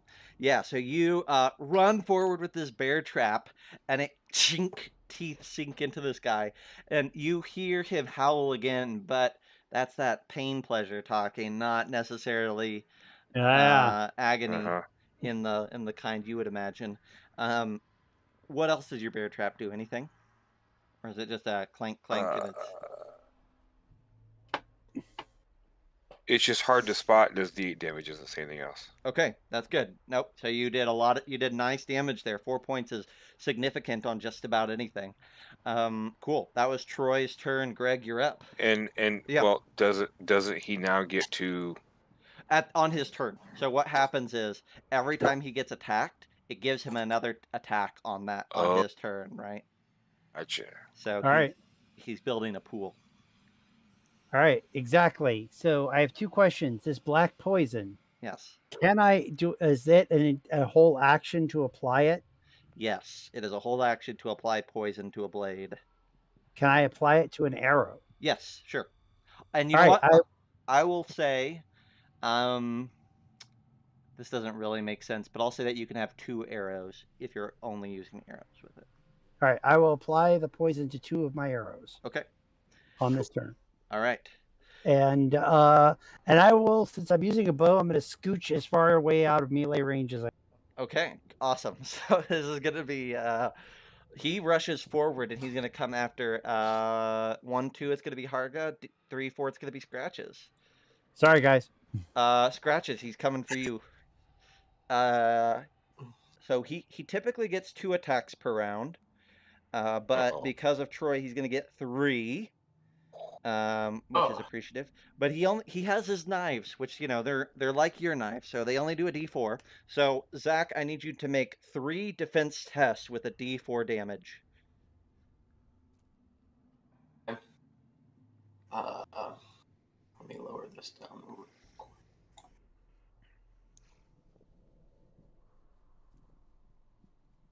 1d4 damage. Okay. I'll do that 3 There's times. 1. Nice. That's a success. You're good. That is a failure for 1 point of damage. And that is another failure for another point of damage. Your armor is doing its work, reducing those significantly. Okay.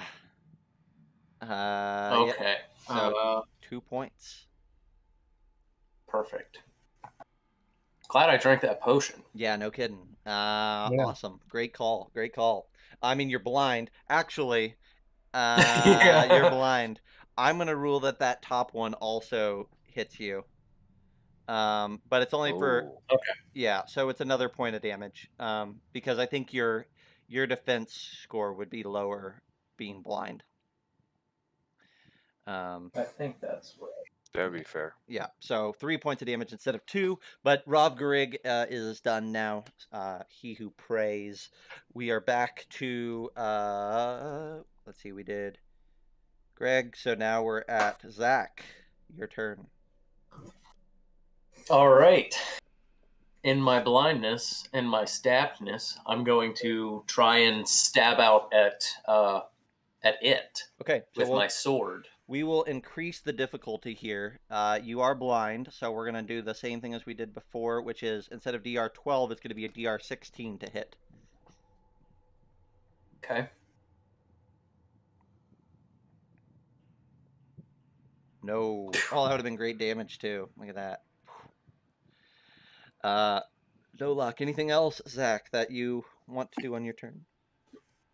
Yeah, I want to try and move out of melee range of it if You I can. backpedal as Like, well. I'm blind. Yep. Yeah.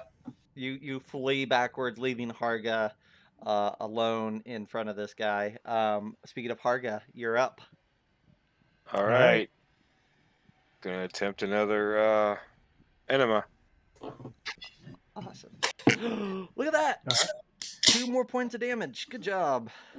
Damage. Damage is One damage. point, 1 point too high though. Oh, but wait, he's got to do his damage reduction. So let's do that real quick here. Well, you know what? Greg got a lot of that last time, so he's gonna. That's 2 points reduced. So his armor catches it all. Absorbs it all. Yes. Awesome. I feel a lot better. For a moment there, I thought you guys were gonna whittle this guy down, but not yet. You suddenly feel very small next to this fellow. But he didn't take any damage this round so far. Greg, you're up. I'm going to fail to hit him with one of my poisoned arrows, which makes me sad. Do you want to spend an omen? You know, I'm going. That's a lot of damage. I'm going to go ahead and do it. I'm going to go. That's a reroll Yep. if I spend an omen. Yep. So you just need to roll another d20 and get a 12 or higher. 10 or higher, because it's That's right. present. That's for you. Yep. Yes, you know what? Yeah, all I need is one more point. Sure. No. No, but Sadness. the gods decree that I missed that, No, and I no. am at no omens. Oh man. All right. Yep. Nope. I do my best to hide among the rubble, and I am done. Yes. Well, he delights when you flee before him. So let's see. Harga, you're still there, looking pretty. No attacks on him this round, so he gets to just make his basic 2 attacks. He doesn't get to use a power this round, so I just need 2 defense rolls with a d4 damage from you, please. All right.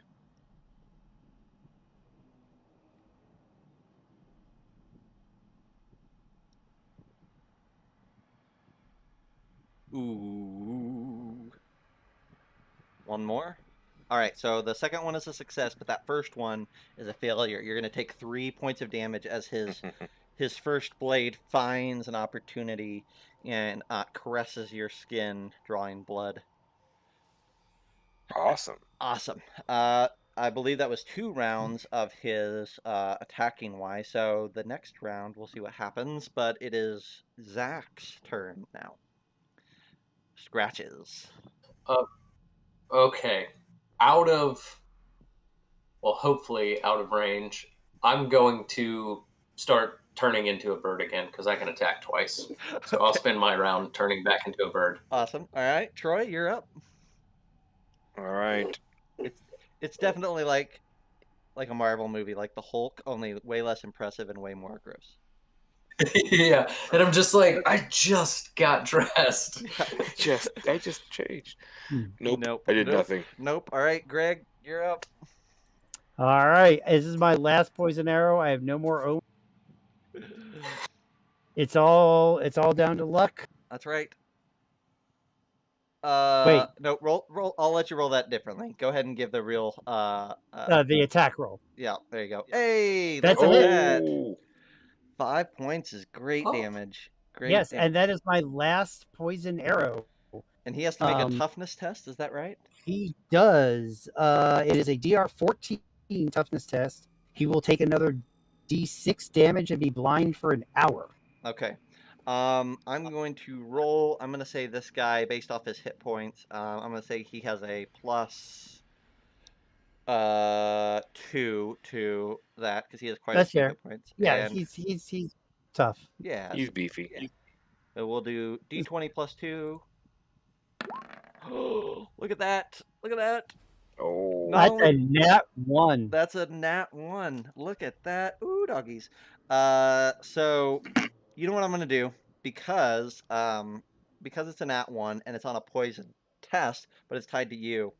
I'm going to let he kind of stumbles backwards, and Greg, you're going to seize that opportunity to I will let you shoot another arrow as you have free attack, since he crit failed. All right, excellent. Oh, Oh no! life finds a way. That's exactly what Life happened. finds a way. So yeah, Greg, you pull that back, and that frayed old string on Snap. that bow snaps. Yes, absolutely. Bing. Yes, you no longer have a bow. Unfortunately, what a beautiful story.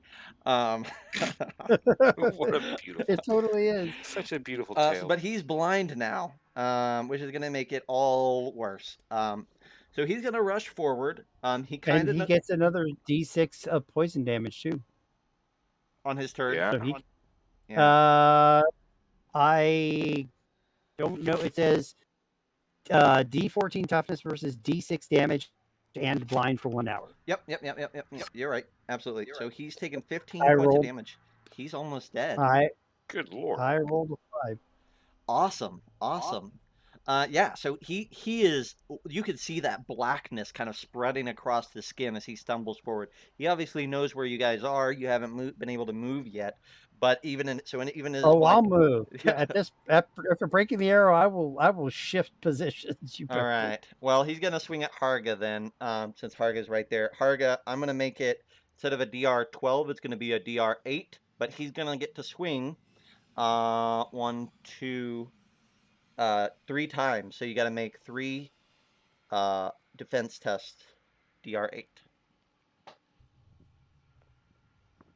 Okay.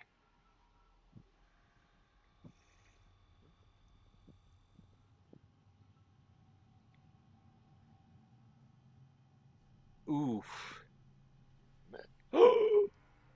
Oh. Ooh. Well, guess what? So that first hit puts me at -3, Ooh.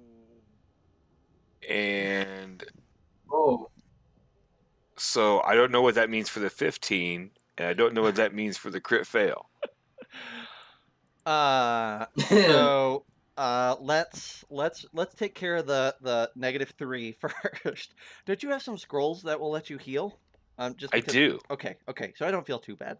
All right. So let's talk about dying, or at this point being broken. I need you to roll me a D4 real quick. Getting the full Mork Borg experience. We want the full That's right. Borg. Okay, so you are not dead. At least not yet. Not yet. You with his first swing, with A2, he severs your left arm, maybe at the wrist, maybe just at the wrist. Well, Taking off your hand. that's my backup hand. All right, fair enough. So you lose a hand. Yeah, you know what? I think this is Mork Borg. So I Bring think it. I think what's Bring gonna it. happen is, and he, you know what? The other thing of it is, he gets a special ability when he brings people down to 0, which is that he gets to make another attack if they're prone. So it makes sense. He knows, he feels you slump to the floor, and you guys watch as he removes one hand and then takes his second dagger and just drives it straight into Harga's temple. Harga's eyes kind of shudder for a moment, and then he just uses the dagger like a handle to guide your head down to the floor. Well, at least he was gentle. Yeah. And you could just see now that blackness has crept up all along his neck into his face, like that poison that Greg administered is doing the Lord's work, just not quite fast enough. This guy is on his last leg, so to speak. Harga, no. I know. Thurg, I'm coming. That's right. Oh, we'll give you a beautiful moment here in a moment. But we got to see if somebody else is joining you. So Zack, your turn. all right. How many rounds was I blind? It does not give a timeline, so we're gonna keep saying that you're blind for a while here. I thought I said an Okay. hour. All No, right. that was for the poison, not for the moonshine Everclear. crazy stuff. Oh, it did not. I thought No, it that just said says the same thing. No, it just says go blind All right. with a. Maybe it's Well, permanent. now, as my boneheaded raven, I'm going to do a just dive bomb it and try and Nice. hit it with my head and scratch it with my claws Nice. Let's see. as best I can. Let's see. All right.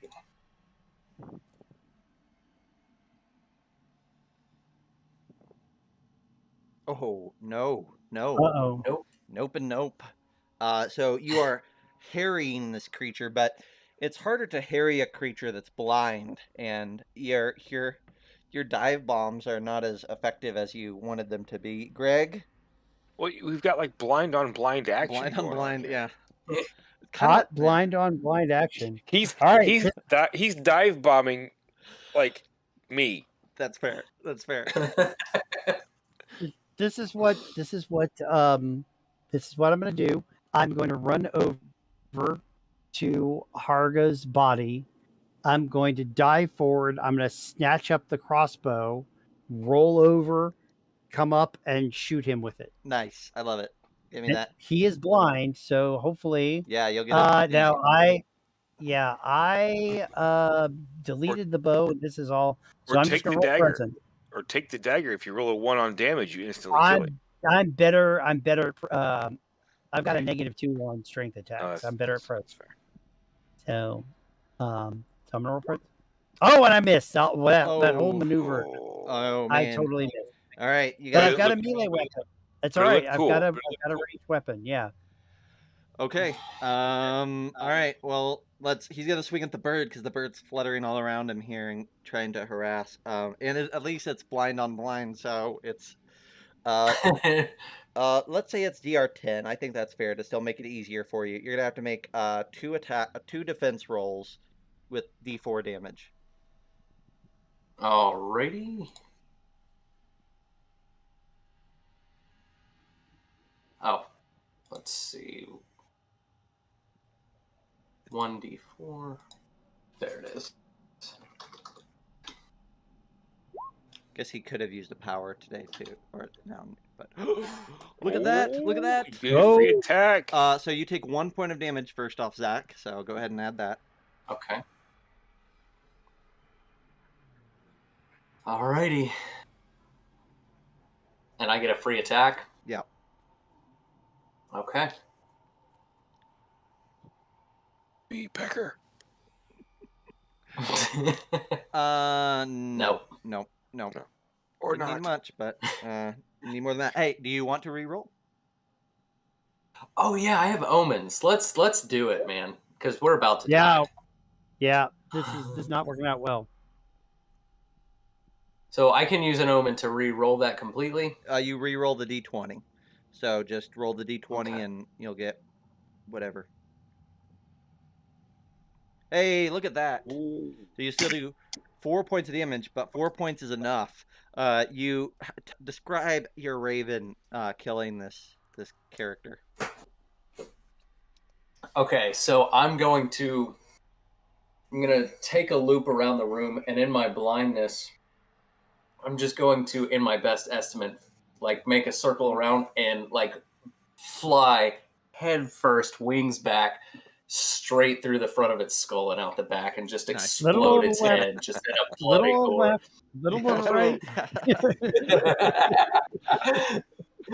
Hey, all right. Yeah, you feel the connection. There's a moment there where you're not And sure then- if you're gonna make it through the second layer of bone, and then there's a release. And then I'll hit the wall behind and just kind of go. Yeah. Awesome. Well done. So you have killed one of these guys at this point. So you have a comrade laying on the floor. What do you want to do? Expiring. I don't have. Do you have any healing stuff? I've got no healing stuff. I've got my scroll. No, but I don't know how to. I don't have any scrolls. What does your scroll do, Troy? It heals. I'll try to. Since he's dead, he's It's got nothing. I'll try to read his scroll. Yeah, I'll let you try. All right. Technically, I think that's a different scroll, but what the heck tonight? We'll let you. A creature of your choice gains 2d6 extra hit points for 10 rounds. So, if it works, You gotta hustle. I'd be around for the next minute. That's right. You have to make a presence test, Greg. Presence test 12. I do, and it's a 10 because I get better That's right. on presence. That's right. But if I fail, it's a minus D2 hit point, so this could kill me. So but I'll try it for you, buddy. I'll try it. Nope. I'm sorry. What language is this written in? Either. All right. Man. Here we go. Here's a D2 roll. Mm-hmm. Yep. 2 points. I die. Yeah, Greg hustles over. It's like, I shall, I'll save you. Yes. Ah! He has a heart attack and collapses right Now, there. Yeah. I do. I am dead. You know what the best part about this is? Scratches is still blind and doesn't know that we're dead. Yes. He just kind of, fellows. I'm sure. like my gurgling sound. Yeah. Zack, give me a toughness test real quick here. Let's see what happens. Okay. Good night, Girk, by the way. Look at that crit! Your vision returns, Mr. Zack. Mm-hmm. And you're surrounded by bodies. Bodies have hit the floor, yeah. And I'm... You're like, what the hell happened? This could not. I'm gonna do it. I'm gonna do it, and I'm just gonna say, my vision returns. I have my bell rung from having my from running into the wall. I'm gonna turn back into a human painfully, and I'm going to gore slicked and naked. And just like looking around, I'm just gonna look at them. Now, technically, Greg's broken, right? Oh yeah, we need to roll for Greg's broken. Well, that's right. I'm not necessarily dead. That's right. Yeah, it's a D4, right? That's right. You're just mostly dead. D4.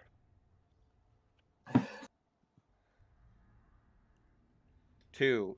Same thing as so you're incapacitated. You lose. Oh, you know what? Let's do some fun here because that doesn't make sense. Let's do some fun. Losing a limb doesn't make sense. Give me a D20 roll, Greg. Absolutely. We're gonna roll on the Arcane Catastrophe table instead. Oh yeah. Give me another roll. That one doesn't work in this landscape. 8. Yes, awesome, perfect. Gap-toothed mouth splits open on my neck. It spits out my secrets and inner thoughts and can be silenced to sleep only with blood. Nice. So, Greg, you're at 0 hit points, but you can still move, still do things, but you now have the second mouth in your neck that's speaking secrets. So go ahead, Zack, as you see. It's telling everybody about this affair I had with the royalty. Yes. You know what you could do? you could take Rob Griggs' ball gag and use it as a collar to shut your neck mouth. Maybe.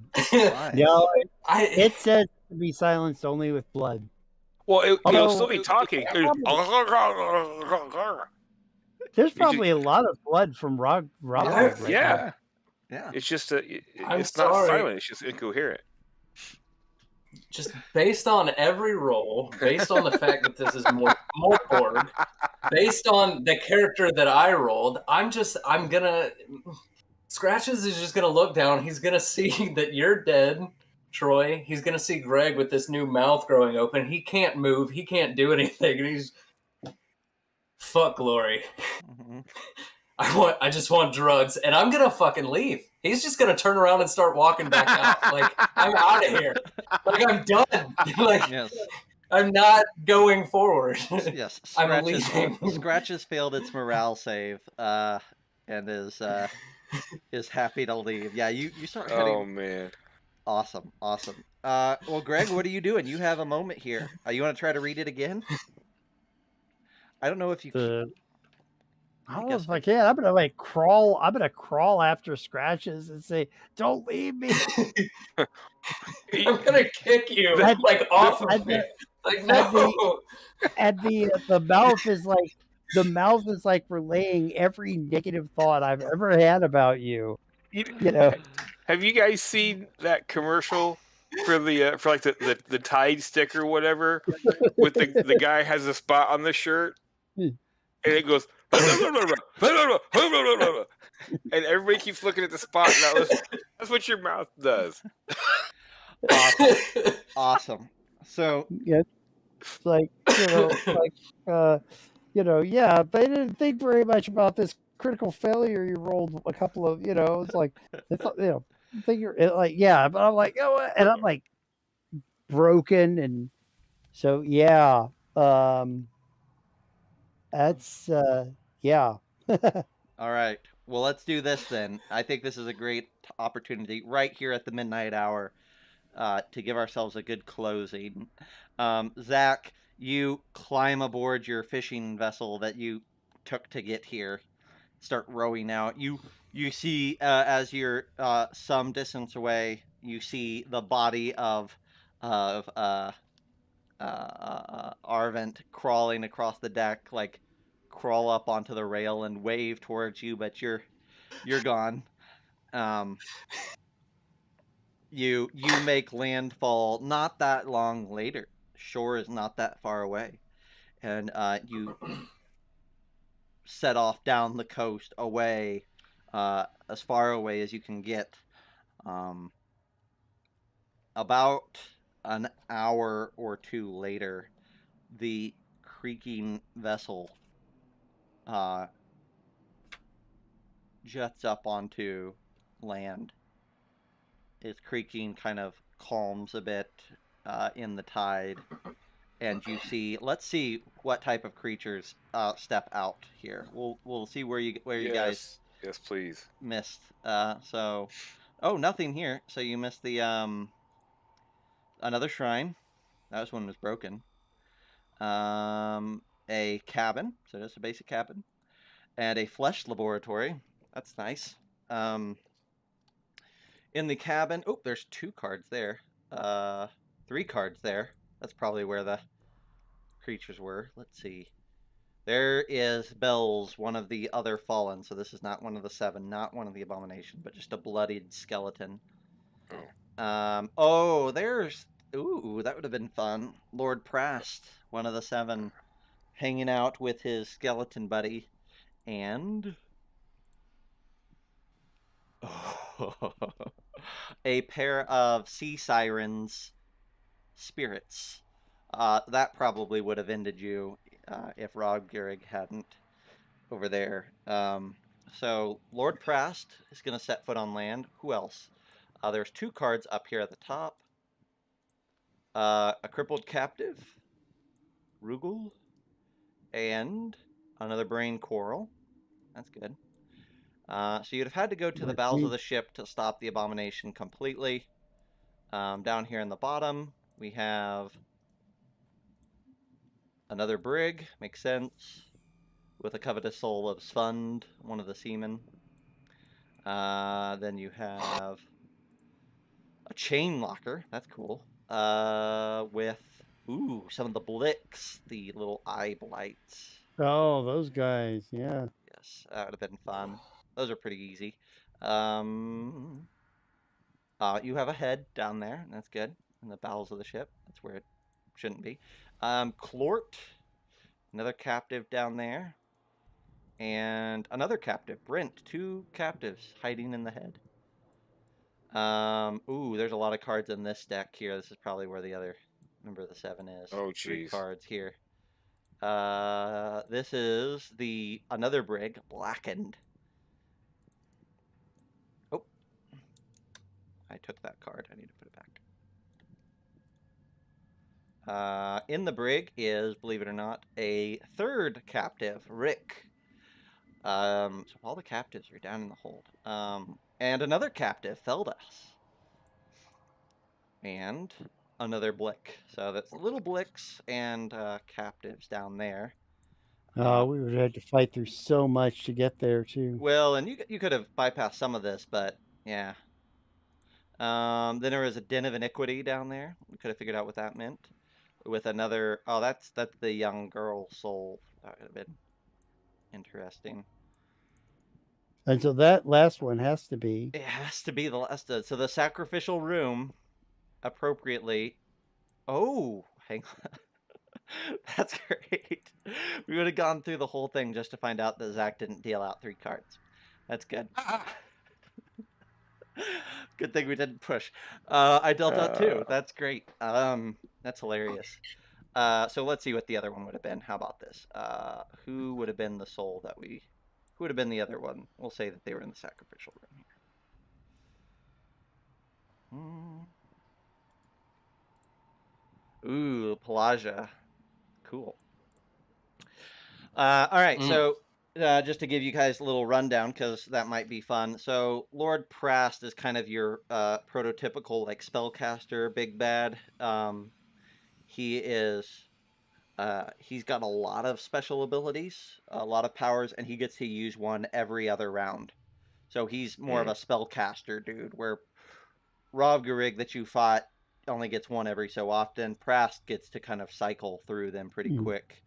And then Pelagia is a kind of like a roguey almost member of the 7. And she doesn't have powers. Well, what she has is a sack that she carries with her. I think maybe somebody met that sack already, but the sack, basically, she can attack you, and she has choking hands, and she'll try to strangle the life out of you, but also every round that she's next to somebody, she can make an agility test, or you have to make an agility test to keep her from snatching a random object from you. And she sticks it in her bag. And for every item that she sticks in her bag, she can start to use the bag as a bludgeoning device that does more and more damage the more items that are in it. So she's kind Just of keep putting doorknobs in that pillowcase. That's right. That's right. Nichols in the sock. She's kind of a so she's definitely a type that like is pretty easy if you kill her at the beginning, or if you deal some great damage at the beginning. But the longer she's in the fight, the harder she is, and the more powerful she can be. But honestly, just the way the cards fell, it would have been pretty rough to deal with Prast and the Bloodied Skeleton and those particular souls all in the same room. I think that's probably where, with the dice fell just perfectly, that would have been a hard fight. Yeah. Well, which was not happening, I can tell you. All right, so let's read as Lord Prast and Lady Pelagia set foot on the shore. One of the miseries will sound, and let's read that as our closing for this adventure, because the book has the chimes of misery, the seals of misery, and the psalms that you read when every misery happens. And here we go. Psalm 1, verse 1. The city shall be made hollow. Of those who rest in a hollowness, they shall not be seen. And the earth shall shake and be riven, and from the cracks shall rise a poisonous mist. And in 10 days it will shroud the world. Of those who build mightily stone by stone, so shall they fall stone by stone. And the depths of the underworld shall bring forth flying specters and crawling beasts. In their passing the worms grow fat, the vultures weary. Doubt is crowned. The loyal shall turn their blades on those who silver gave, and a blood cough shall spread like fire across the wastelands of the drought. So all of that to say that I believe when they set foot on the earth, the crack forms at their feet, and the poisonous vapor begins to envelop the world, and it is your fault, my friends. So, thank you so much for playing. You guys were great. It is your fault. Thank you for playing. Absolutely. Uh-huh. That was a great game, and That was excellent. that was so Mork Borg. That was great. Well, I think we had a good time. I definitely had a good Oh time. yeah. Yeah. I I figure Arvund is probably chained up in one of those brigs on mhm. that. And I think so for people watching at home, this was a one shot, and so in that case, a traditional one shot, if they would have beat Rovgarig, that would have been the win. You would have hunted down one member of the 7 for a one shot. This was the Death Wish, so we did several, but you would at home probably just do the one. I like to put a time clock on it, so for a one shot, the ship is going to make land very soon, right? And that means that the party doesn't get a lot of rest. Maybe you guys could have had a short rest if you had asked for it, but you can't. You probably couldn't have gotten a long rest without it hitting land, right? Um, but if you wanted to stretch this out over several sessions, you could say that the ship is a few days from land, and that lets you guys have an opportunity to try and get rests in between, so that you could take on all members of the 7, and have a prayer at this thing. Um, the other thing I would note is leveling up does happen in Mork Borg, Troy and Zack, but it's a little bit special, and it's completely at the GM's discretion. Um, Basically, it just improves your stats and hit points for the most part. It doesn't give you new special abilities or anything like that. And my preference is to say that people level up after every adventure. If they complete an adventure successfully, they can level.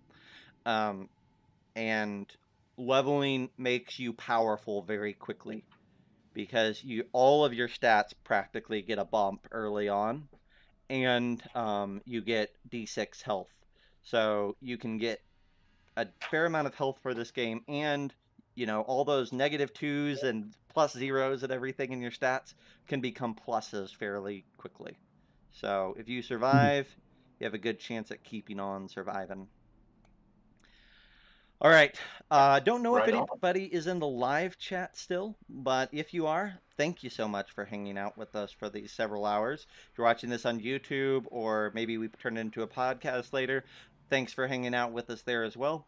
If you enjoyed this adventure, you can pick it up on our web store at store.wogd.com. We have the adventure, we have all the cards, we have the map. And if you want to chat with us, if you want to hang out and talk this adventure, Mork Borg in general, or anything, we have a Discord channel that you can hang out with us in every single day, or you can stop by Twitch on Sunday nights and Tuesday nights and hang out with myself, Troy, our buddy John, and some of our welcome and awesome guests like Greg and Zack every single week. Thanks a lot, and we'll see you next time. Play great games, everybody.